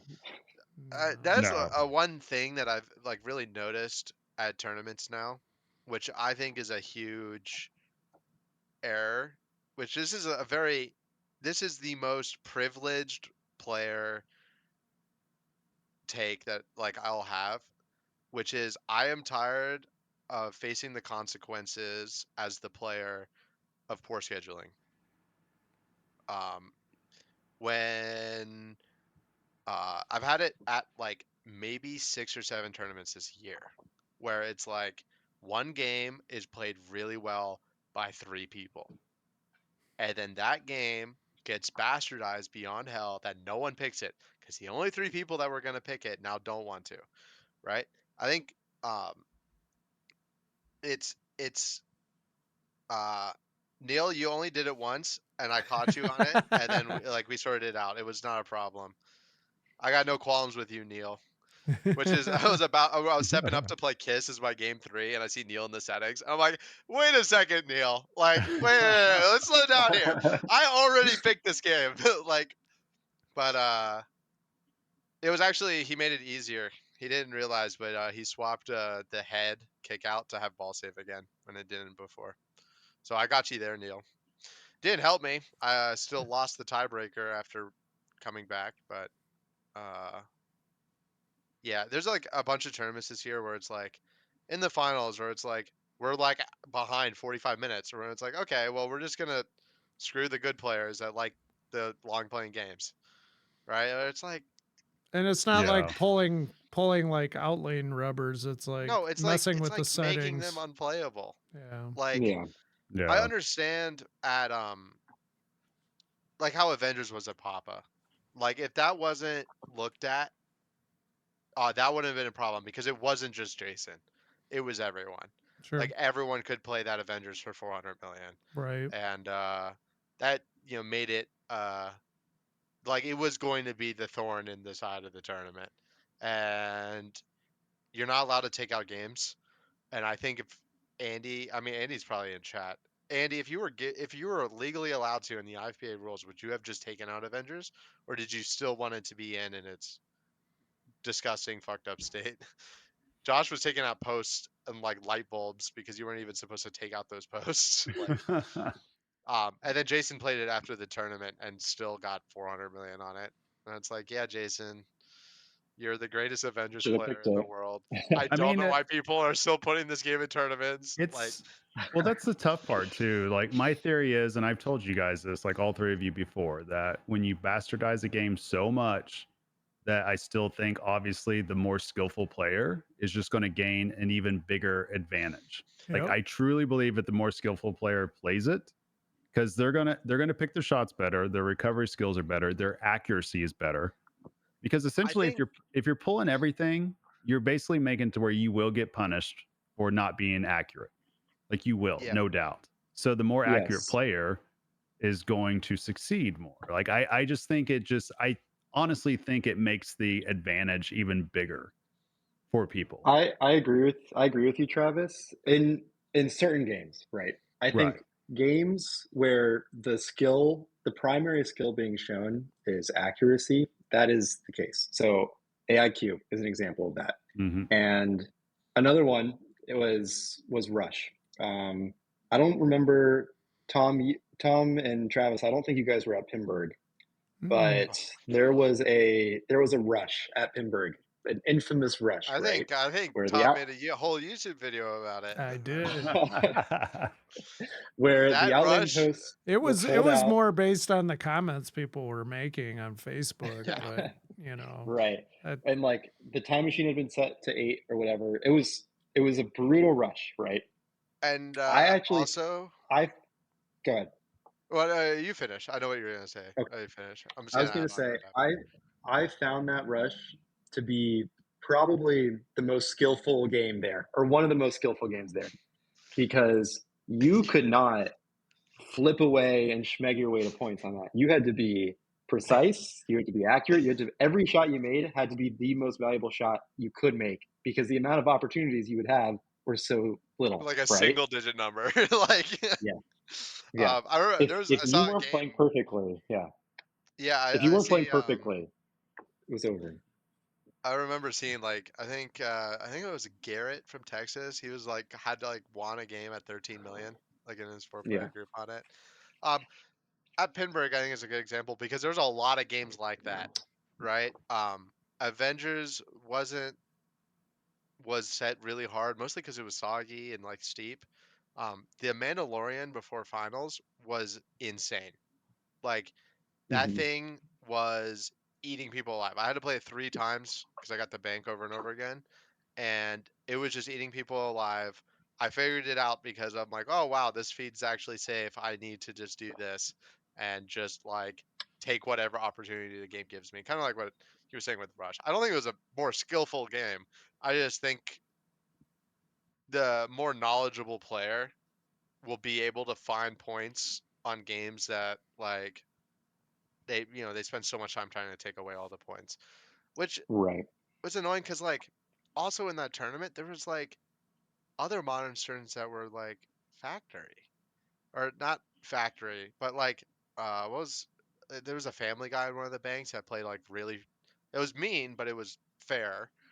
There was a TNA is what was a modern in a bank and it played really easy, like it had max ball save, no settings were changed, right? Like I had a game where it was like 1 million to 2 million to 3 million on it, and after watching ZMAC on TNA at UK Open, I never want to see it again.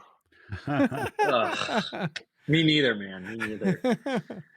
but it's just it felt weird. So I think the biggest culprit, again, when I say a tournament name, I am not trying to send hate towards them, right? I enjoyed my time there.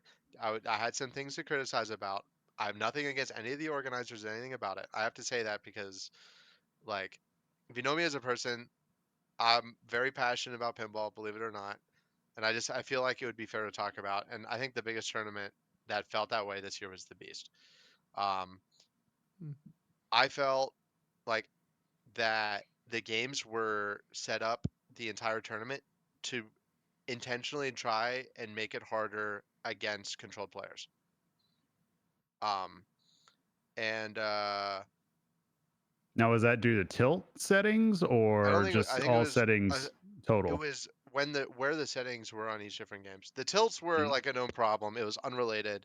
I meant like the actual difficulty of the games, where some of the modern Sterns were just like absolutely bastardized. Like the Led Zeppelin, that Venom was like from hell. The Jurassic Park took a while to figure out, but it was safe. Um, but it was like the modern Sterns were like specifically looked at to be hard, right? And guess who still had the top scores? It was Jared August had the number one qualifying score, Led Zeppelin. But and then in the finals, the final banks were like almost felt like they were picked to make it harder for the top players, right? Where we're forced to play classics. The games that are seen as like good and controllable were moved around so they weren't in the same banks. And so like my first bank that I picked was Bond 60th, Hot Wheels, and Tron, right? And that Tron was it was warped and left some things to be desired, but um it and yet the final four in the tournament was me, Jared, and Jason, and Matthew Richardson, Yep. who is also an exceptional player, right? And Gregory just barely missed the cut as like the other person. And it's like all this does is it makes the new players or the like the mid players, right? Like that are like they've been playing for 2 or 3 years, they flew out You for and me, this, Tom. You and me, right? brother. Hey, I qualified. You guys are like It, the upper middle class, okay? it Yeah. makes it tougher The B level. all around. Like It your makes it paycheck tougher all in the around. pinball world is a 6-digit number, right? Like you're comfortable and like you find success in what you do. You're not struggling, right? Like I watched Tom put together a ticket at UK like a beast, Thank you. and my dad too. So, but it's the people that like really struggle on consistency on factory games, right? Like they're not gonna have fun at this tournament, right? Like Right. they're getting their ass kicked the entire tournament. They finished 87th. They would have finished 87th anyways, but at least they would have had a few good games in there, right? Right. It was just like that. I think is the person that is getting punished the most. Not even the top players. Where it's at this point, again, this is like a corny thing to say, but also like for finals, I think we need to start giving more buys to the top players and letting I think there's a huge divide right now between the top 10 in the world and everyone else. Yeah. And there's also a lot of Travis people and that I have aren't in the talked top about 10 that that. can hang, right? It's not like, Yeah. oh, this exclusive line, but like where you guys are at, like Travis and Tom and like my dad and a lot of people are at this one where they enjoy playing against each other. But like if they play a factory Stern against like me, ZMac, Jason, Jared, any of the top 5, We're top gonna be in 10, trouble. it it's like a different game. Yeah. And I think for people to like enjoy it more, being able to like actually go to these tournaments and playing against your skill level, and then when you win matches against people your skill level, like that is what people play for. I think the main reason I saw this is I've been playing a lot of Super Smash Bros. Competitively as like a new outlet, and I suck at that game. I'm horrible. But I've traveled to a tournament. I went to Vancouver for a big tournament there, and I've hosted tournaments at my place. All this, and I get last almost every time. I'm not good, right? But when I do win, when I'm playing against people like around my skill level, that's worth it. Like that's what I'm playing for. And in pinball, I feel like it condenses like really fast. I really like the idea of the finals at Papa. I was really scared of it to begin with the top 72, but I think people like that a lot Yeah. because the people that played in the first round, no offense, if they don't qualify in the top half or like enough to get a bye, they're probably not going to be there to win. Right. So that the endurance factor's out. But now their first round groups are fair and fun. Like everyone feels like they have a chance to do something big and like get through a couple rounds, and that makes it worth it in their mind. They don't get paid. Like, they get like their $200 for qualifying, whatever. That's what they're there for. But like right now, it feels like at a lot of tournaments where it's like the top 20% go to finals and everyone else just kind of goes and fucks themselves, right? It's like, I think we need to take more people to finals. Just like give the top players like 8 buys, like put them in the top 16, right? If they can qualify there. And I think tournament attendance would do better. It's logistically, I think it's a nightmare, right? Running a tournament with over 100 people is like extremely hard. And shouts out to all the people that do it. Your Carl, Neil McRae, like your Eric Thorin, your Jim Belcito, any IFPA tournament run by like those guys. Everyone else is a TD that runs like the big one, right? Like huge respect to them. And asking more from them is why, like I always say, like this is such a take from like the most privileged spot where it's like, oh, it could be better. And it's like, yeah, but also I think the overall experience, like if we bump it up, I think this, sports will grow. I think the lower level people will have more, like they'll want to play more. I don't know. What do you think about Right. that? I agree with you. I think having like more people make the finals is one of the ways to go. I think another way would be like having more people have an A division, have more people in B division too. But like Neil McRae was just saying, it could be a time issue. The other thing is number of games too. So, Yeah. those Right. are things, logistics you have to kind of consider. But And Carl just brought up the point that I bringing was back going to touch on dedicated right B after, bags. which is we're in a new era of pinball, and it's hard to pretend like we're not. Whopper is king right now, more than anything else. That is the money of pinball. That is what people play for. That's what people care about. A lot of people say like, "Oh, I don't care about Whoppers," which is like kind of true, but they still want to qualify for state, Yep. right? They still like seeing that number go down next to their name, and it is what you play for. Like that is beautiful to see like this number that dictates your skill change, right? Where it's like you have a great tournament, you get to watch that number like half, and you're like, I'm awesome at this game. Like it's all worth it, right? But back in the day, like I guess like when I grew up, like in 2010, like at Papa, there was banks for B division. Like Pinburg was that way, everything, and like people didn't care about Whoppers. They cared about winning their matches, like playing against people their skill level.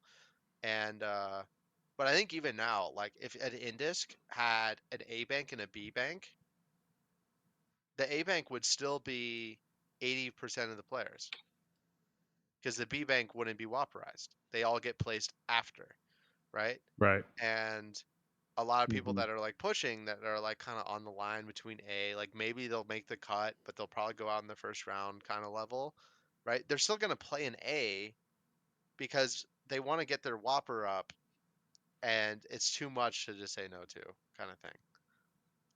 Right. And I think B divisions are a really good way to get more people to play more fair games. So, what about this? I've had a thought on this for a couple of years now. And probably, I say a couple of years, probably like 4 or 5 years now. And I've mentioned this to Tom a lot. And I think I might have told you guys this before, but I've always wondered why pinball hasn't considered having some type of title thing, kind of like what chess has, right? You have like your grandmasters, you have like whatever it could be. When I And first met you, Travis, this is the conversation we had. yeah, You yeah, remember at okay, yeah, Tom's house? right. So we Well, did, I yeah, had met you once before, but I didn't like right, know your name yet. This right, is right. I love this idea.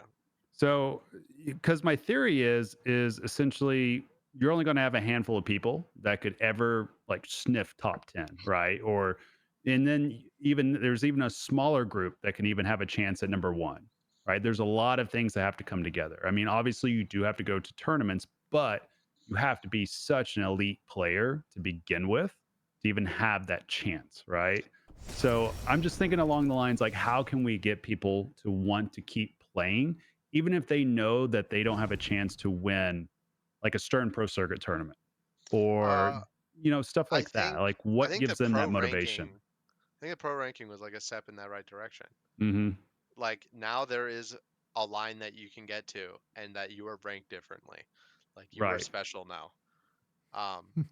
But I I, think, I just I just think if we yeah, put stuff up there that says, yeah, if you win a major, you're automatically like top tier, no matter what. And it's like a lifetime title. You'll still have your normal IFPA rankings and all that. You still have your pro rankings, but it's a title that you will stick with you for the rest of your pinball career.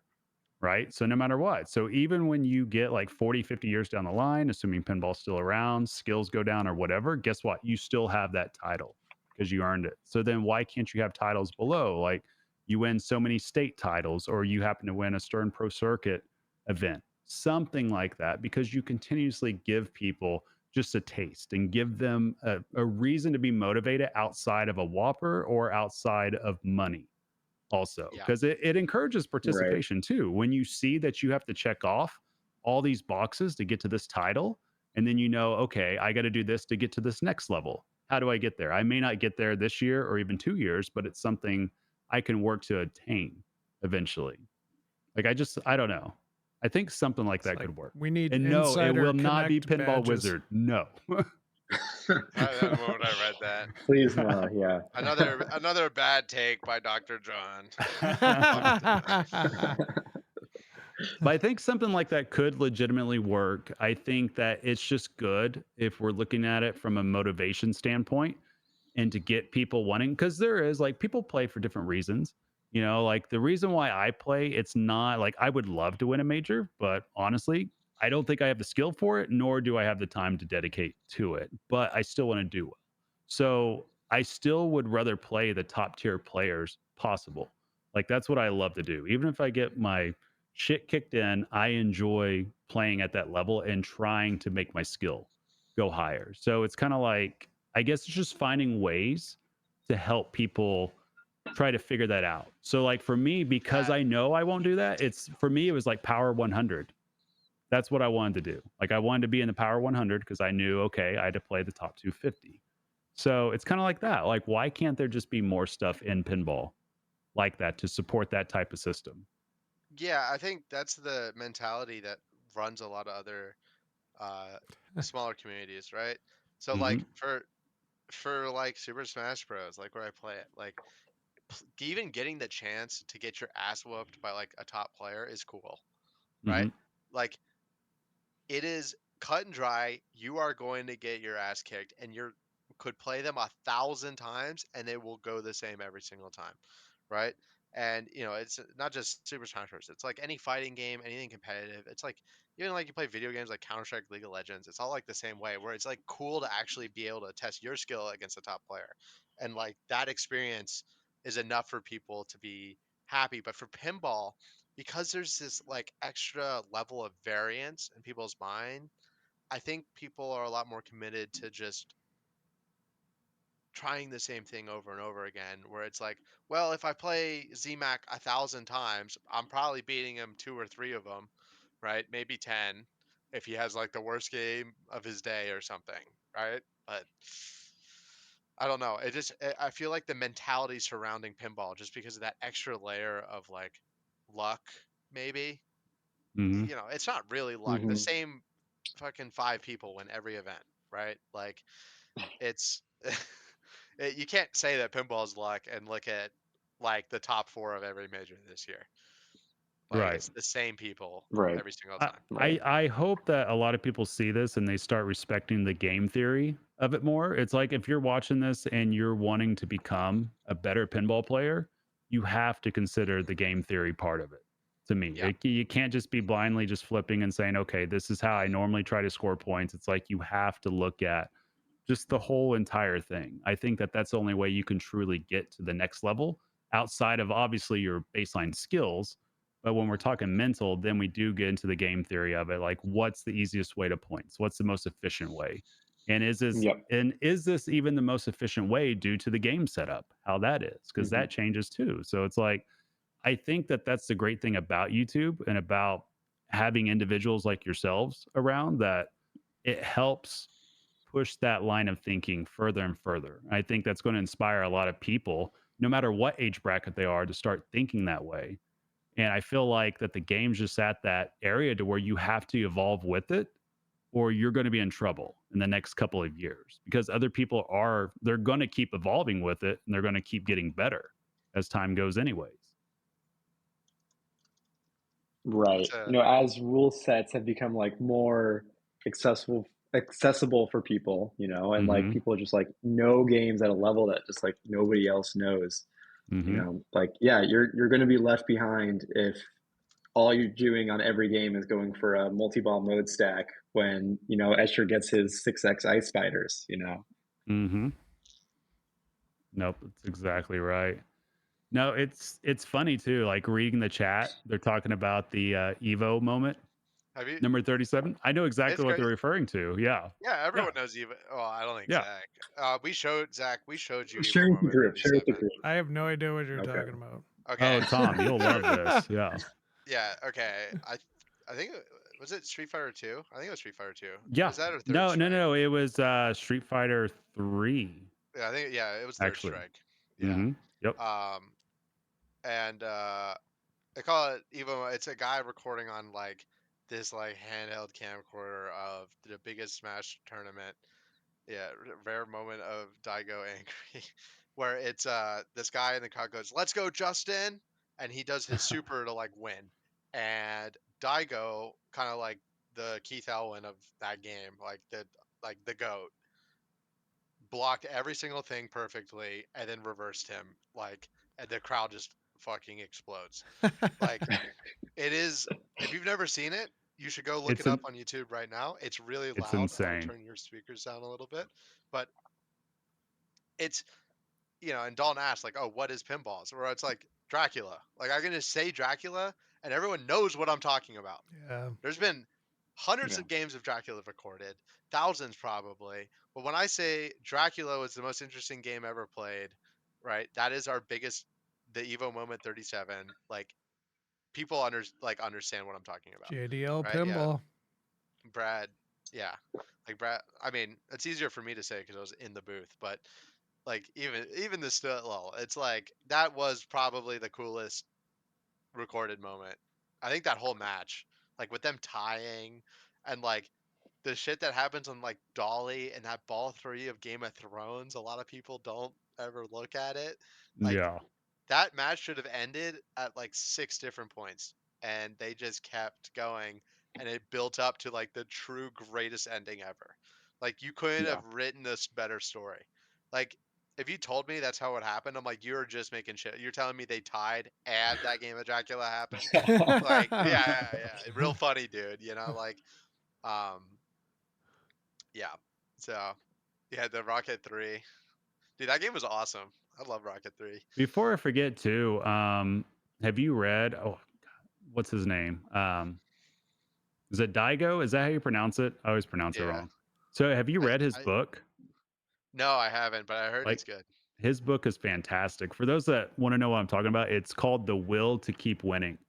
And he wrote this book, it might have been like 8 years ago now, but it's actually like, a fantastic read. I have heard only great things from it, especially as like, I mean, it's easier for us to talk about it because we come from a niche sport, like sport, esport, whatever you want to call pinball. Yeah. Right? Like, the idea of getting good at something, not because you ever wanted it to be your job, you ever wanted it to be more than just your hobby, but just because you want to win and get better at something, right? Like, every community can appreciate that, right? Like, when I hear someone's like, "Oh, I'm really good at blank," I'm like, "That's sick." I don't care that I've never heard of this before, but you're telling me you're a top 10 in the world at like paintball 1v1, like in real life, you go to tournaments for that. I'm like, that sounds sick, right? I didn't know you could get good at that. I didn't know there was a league for it, right? But because I've done it in my, super small niche corner, all these people like respect it. Like, everyone respects each other there. which I think is really cool. And I'm sure that book, I think, probably encapsulates a lot about that. Oh, it's perfect. Like I would recommend it to anybody that is into pinball at a competitive level and they want to start traveling, they want to do whatever. This is like the book to read. I think it's the perfect crossover because What is it obviously it's called somebody again? the will to keep winning. Yeah, it's By the fantastic. goat. Yeah. Yep, it's like a shorter read, but I mean, I've probably read the book. I'm not even joking, like 6 or 7 times by now. And there's even like there's a YouTube video where a guy like reads it. It's obviously not Daigo reading it, but it's got some corny music with it, but he just straight up reads the book. And I probably listened to the audiobook like 2 or 3 times while I'm on the road. Like it's so fascinating hearing him describe like what he's doing, why he's doing it, and just kind of like his upbringing a little bit. He kind of goes in several different directions, but he ties it in to like why he plays the game the way he does and with the drive that he does it. So it's like just a really fascinating read. Dude, I nearly got a picture with Daigo. I was so close. He should That have. was, He could have had a picture with Escher. That's what it is. You yeah. guys start thinking. I should have charged him. It was crazy. I was just like at that Super Smash Bros. Tournament in Vancouver, and he flew down from it because West Coast is closer to Japan, Right. and I'm like, holy shit, that's the goat. Like That's that's him. Daigo.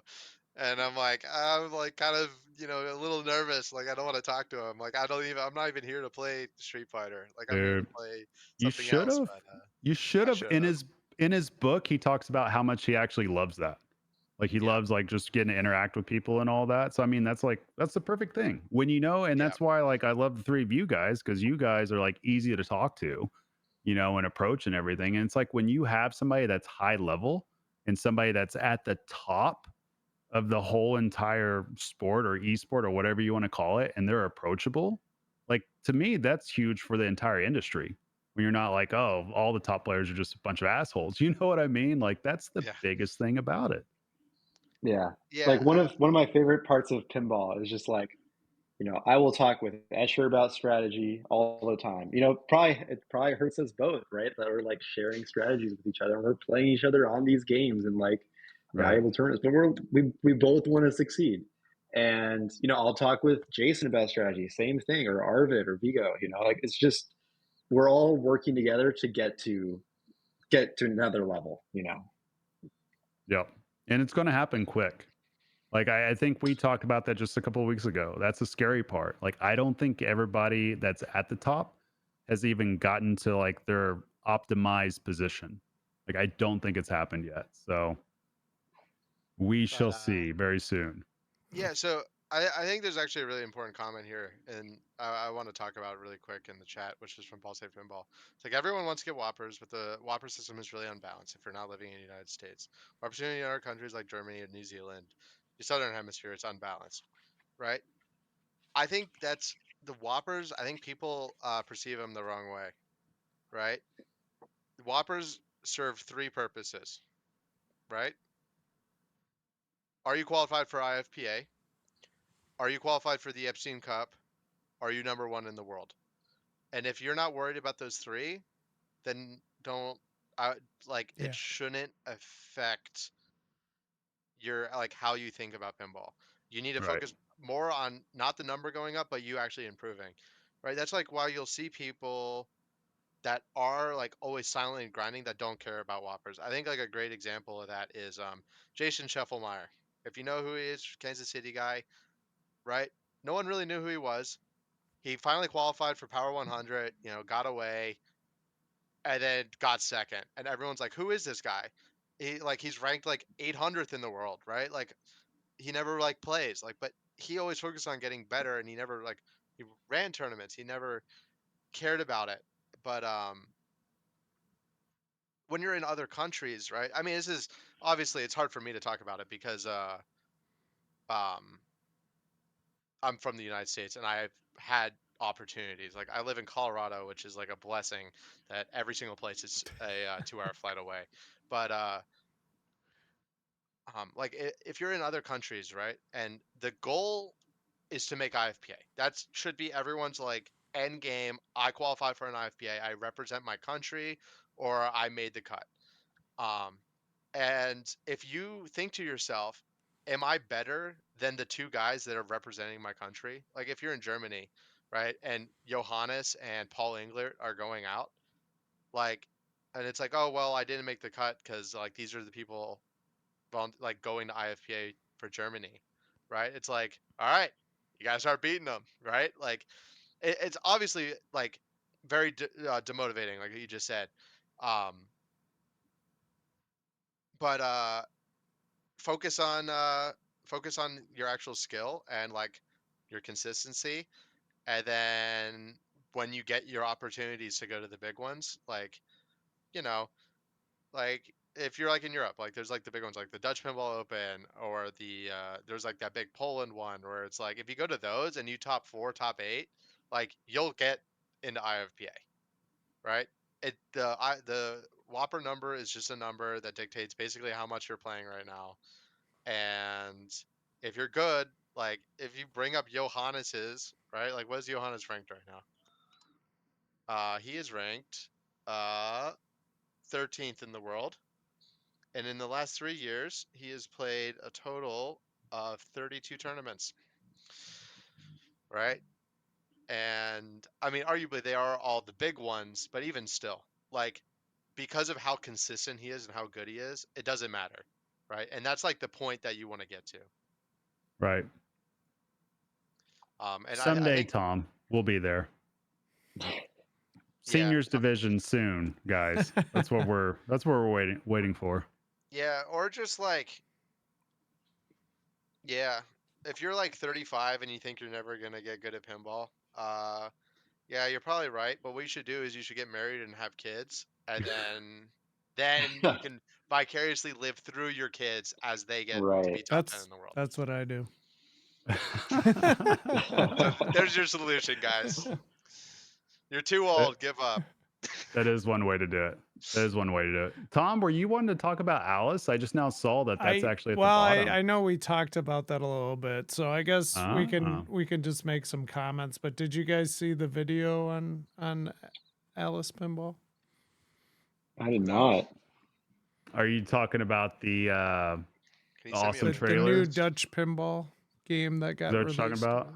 Yeah, Is there a trailer on YouTube? There is a Yeah. trailer. there's a I trailer. don't know if I And I a don't lot know of if I want to pictures. subject the chat to watching this trailer, but there is a trailer out. I'm not gonna play it here. 'Cause Yeah, I don't yeah. So chat, if you haven't seen it yet, of course, go watch the trailer. But yeah, I don't know. It's a J-pop game. I don't know if that trailer shows the best parts. That's the rough part.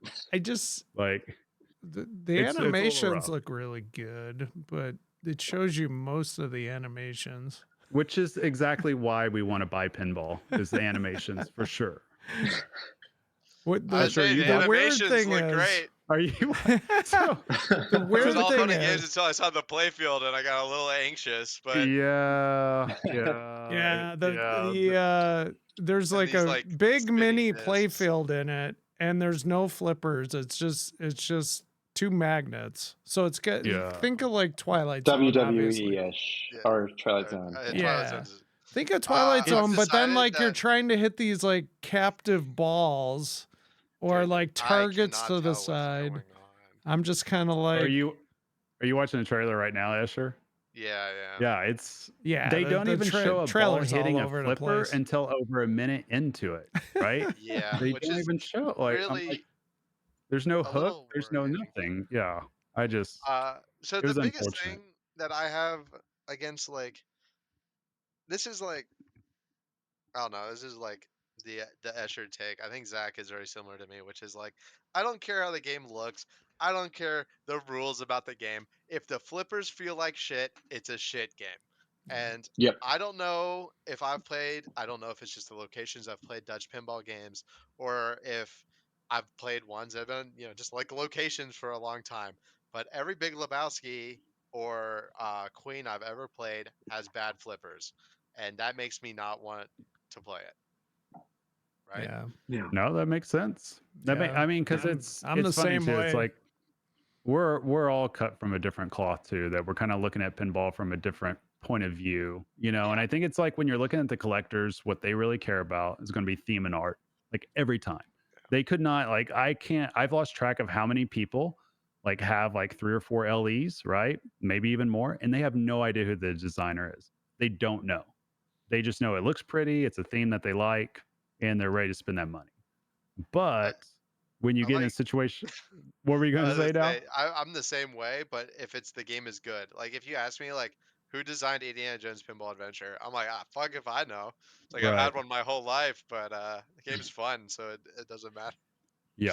You know? Yeah. And that's the way a lot of people think too. It's just, man, I don't know. Like a day like today, when you see a game getting released It like was that, Mark Ritchie. Yeah. it just it confuses. And I tell Tom this all the time.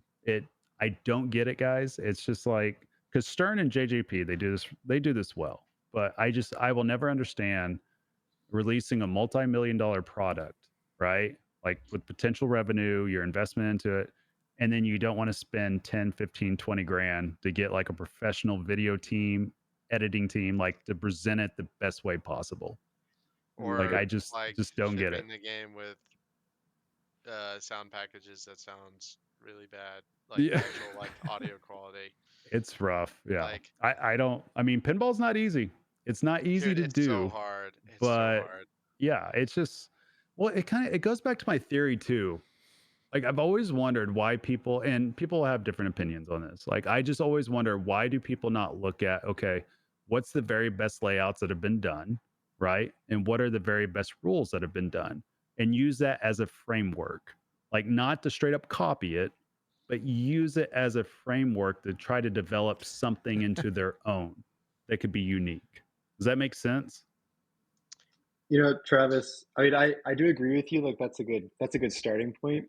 But like Escher was saying, for Dutch Pinball and for Spooky and for CGC and for every company that is not named Stern or Jersey Jack, Jersey their Jack in the primary last thing 8 should months. be Jersey Jack since Elton John.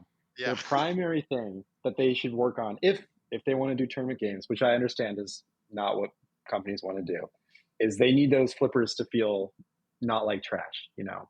Yeah. And you also need a good layout, and you also need a good rule set. But if you don't have good flippers, nothing else matters, you know. I think even the good flippers and just an above average build quality, and Yeah. they get somewhere with it. Like those I are the think that's two why key Elton did components. so well. Mhm. The shots are good. Everything works. There's nothing that like consistently breaks on the game. The flippers feel good to shoot. It has really nice audio and video, right? Really nice lights.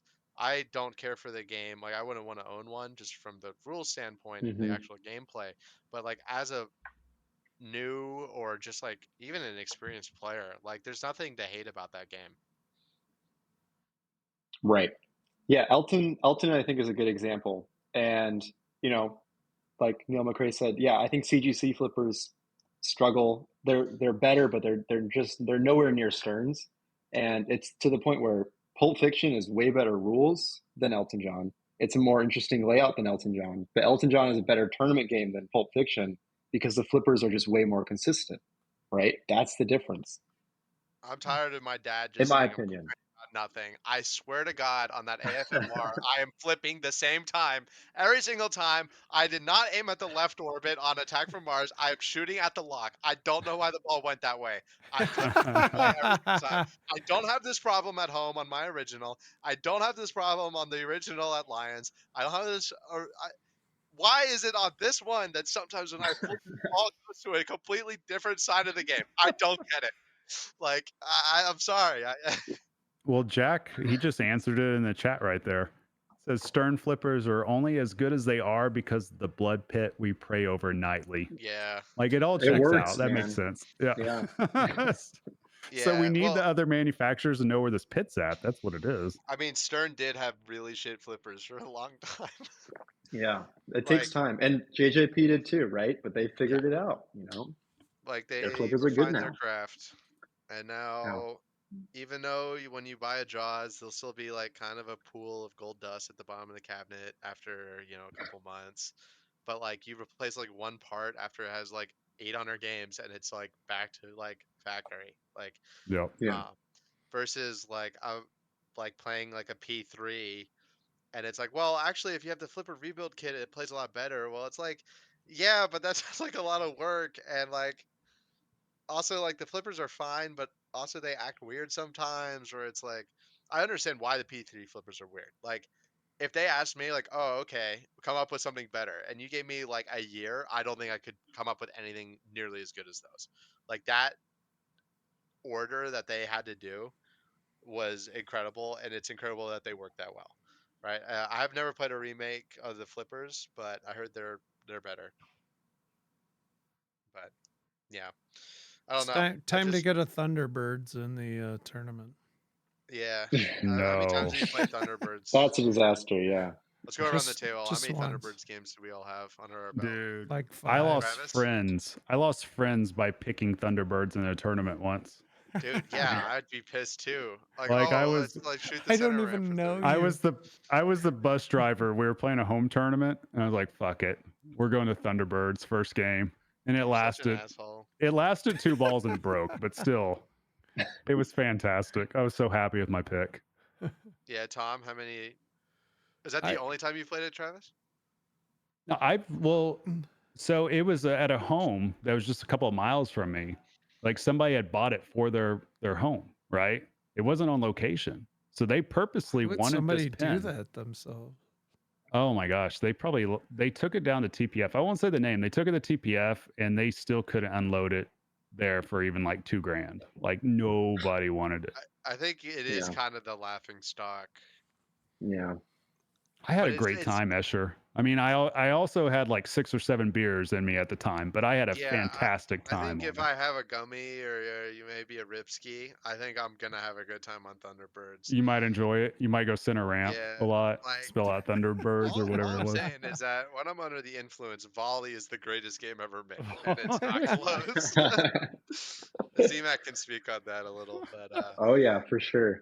it was V, Zach, and Zach Parks, and we were playing $5 games of volley.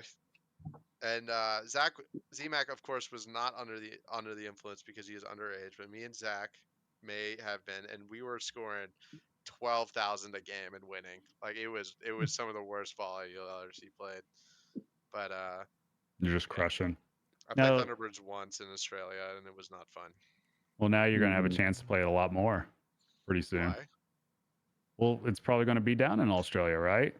It's like their national pin down there, That right? is their national pin. I thought that was Yeah. the Blues Brothers. Well, that's probably the second one now. Are you? I gotta was wait very for big somebody on to that code Haggis it, though. company. How are they doing Please. these days? Well, you know, it's a little tough. If you get a ZMAC, have you chance, ever- Oh, if you yeah, go. do, well, no, wait. What were you gonna ask ZMAC? I was You gonna ever ask how many played times he's Haggis? played Thunderbirds. Oh, yeah, that's right. He didn't answer I've- that. I've played one ball of Thunderbirds. I played it at Pinburg 2019, That's where I played and it. I shot the center ramp because that was the only shot of the game. And after like 2 minutes of shooting the center ramp, I was like, I think I'm just letting this I'm go. good. Like I'm just done for. Well, before we Yeah, end that's this, have you guys told Tom? Because I haven't told him or even told the world what the goal is with stars now. Like we came Dude, up with the best Holy idea ever There's for a stars. secret. Yeah. I've been working on. I actually played a few games like 4 days ago doing this. It's insane, 3 is Tom. still is the best. Where do you think like in your? I mean, you can ask chat as well, Okay. right? Chat, just say 1 for yes or 2 for no. Do you think it's possible to get a special on stars blindfolded? I'm gonna say yes. I think it's in there. Travis was really So good at there's- playing blindfolded. There's some additional info there as well, because when we were doing it, we were taking off the glass as Mhm. well. Yeah. So you could And so it hear released- the You could ball hear roll. it. Yeah. Yeah. Yeah. Yeah. And we got I this think it's idea dope. after watching what was it? It was a video on YouTube when it was the punch out thing, right? Summoning Salt Mike Tyson punch out video of them doing it blindfolded. Yeah. And I Yeah. think it can be done. I think that would be the greatest pinball video ever if somebody actually record themselves doing that. Would you have to just go for drops the entire time? No. Like so like mine is easy at home. Full plunge hits the white star every single time, Okay. right? We agree that you're allowed to look at the starting star when you start the ball. And if you are good and listen, you should know where the special will be lit the entire game, because that first star Mhm. that stays lit is also where the special is hidden. The special is always there. It's just underneath, right? So if you know the star pattern, which is like literally just goes in a star, like it's easy. You should be able to know where the special is if you can turn it on. Which means what you That's basically what you need to crazy. do is you start the ball and you have the orange star already there. You plunge the white star, right? And flip around, whatever. The green star's the easiest one to hit because it's like straight up the middle and you can miss it and the pop will give it to you. The bottom two ones are actually really hard because flipping without just watching the ball just roll off the end of the flipper is actually really hard. And then on mine, sometimes when you hit the left star, it goes into the right star. So you need some good luck here. And if you paid attention the entire ball, you should have at least maybe one try to hit the special. Like, I think theoretically, well, obviously, theoretically, you can get a special without flipping. Like, that is technically possible if you have the perfect roll.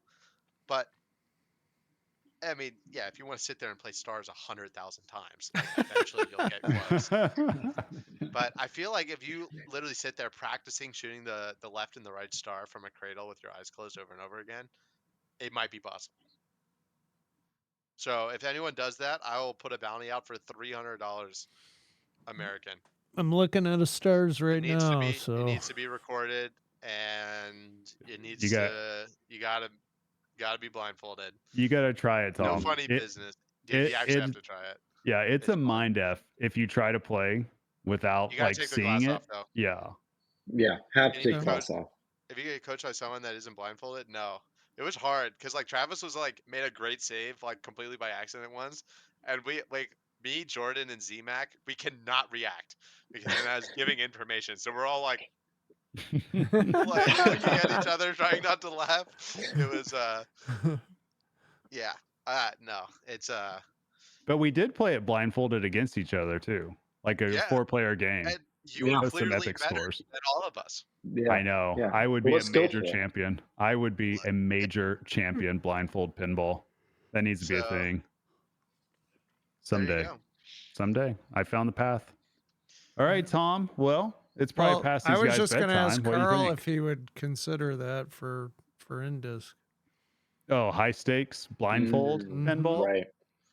$50 a game with stars. 50, yeah, 50 Ooh. I'm just gonna go put it on card black, format. man. Like From now Neil on, McCrae would play Escher, that. ZMAC, I'll Zoller, just they do all one have to hand be of $50 blindfolded. blackjack, and I think I might do the same result. Yeah. Yeah. Arvid and it's- Vigo too. they'd find something out. I don't wanna tell them about like the $300 deal because I think they would figure out how to do it, like with some other like method that they can come up. They just think out of the box. That's why I love them as a player. Like they'll start doing stuff that no one else does, and it's like it is technically off meta. Like it's not the perfect thing, but it does add to the meta because then it's like, oh, this is a cool option. So That's why we got to be the first ones to do it, Escher. yeah, See, now you're saying you got to do it for America now. So, ZMAC, no Right. more college after Expo. You need to focus. Dropping out. Professional Yep. pinball Going player. back fit home. stars in your dorm, right? Like you got room. Surely, right? Yeah, get rid of the bed. Yeah, you don't need that. You can sleep underneath stars. that. Yeah. All right. Well, thanks you guys for coming on with us. Appreciate It it. was fun. Yeah. Yeah. You let me good. talk unfiltered about pinball. I'll just talk as long as you'll let me. We'll get your always dad a and good time. Kaylee on. Then the fireworks will really happen. That'll be a good one. Yeah. Yeah. Before I leave, I'm gonna plug my YouTube channel. Yes. Yeah, go it for will it. be coming there. It is literally just Escher Lefkoff. It has the little orange S. There's a really cool video that's really long about like the Keytown 1 challenge. I'm sure a lot of people have seen it or heard about it. If you haven't seen it, you should check it out. but I'm gonna be trying to post more content on there soon. A little bit of pinball educational, a lot of. I'm gonna work on more like entertainment stuff. I'm gonna have a lot more time on my hands when I'm in Australia, and I think I'm gonna try and work on it. So if you could give me a sub or a view, that would be dope. Thank And you. ZMac, do you have Do it. anything to plug? Nothing What's right the- now. You know, I if keep you- hearing there's you a can- podcast with you and Los coming You and soon. Lowe's coming, Yeah. Hey, that's the word on the street. So I guess he look probably out. has to be look out. 21 Listen to that. first. It'll be good. It'll be good. You know. Yeah, someone shipped this guy a Ripski pen. Get him started. But yeah, you can check out zmacpinball every 4 months when I'm on break and back home. You know, you can watch one stream A pin clash. of Pin Clash. Yep. And now you have to do it in person since Indus is doing I- Pin Clash right. this time, right? I'm Yeah. gonna take another. I think me and ZMac should be held spots in the finals no matter what. Okay. Carl, you're right there. You just posted that big ass emote.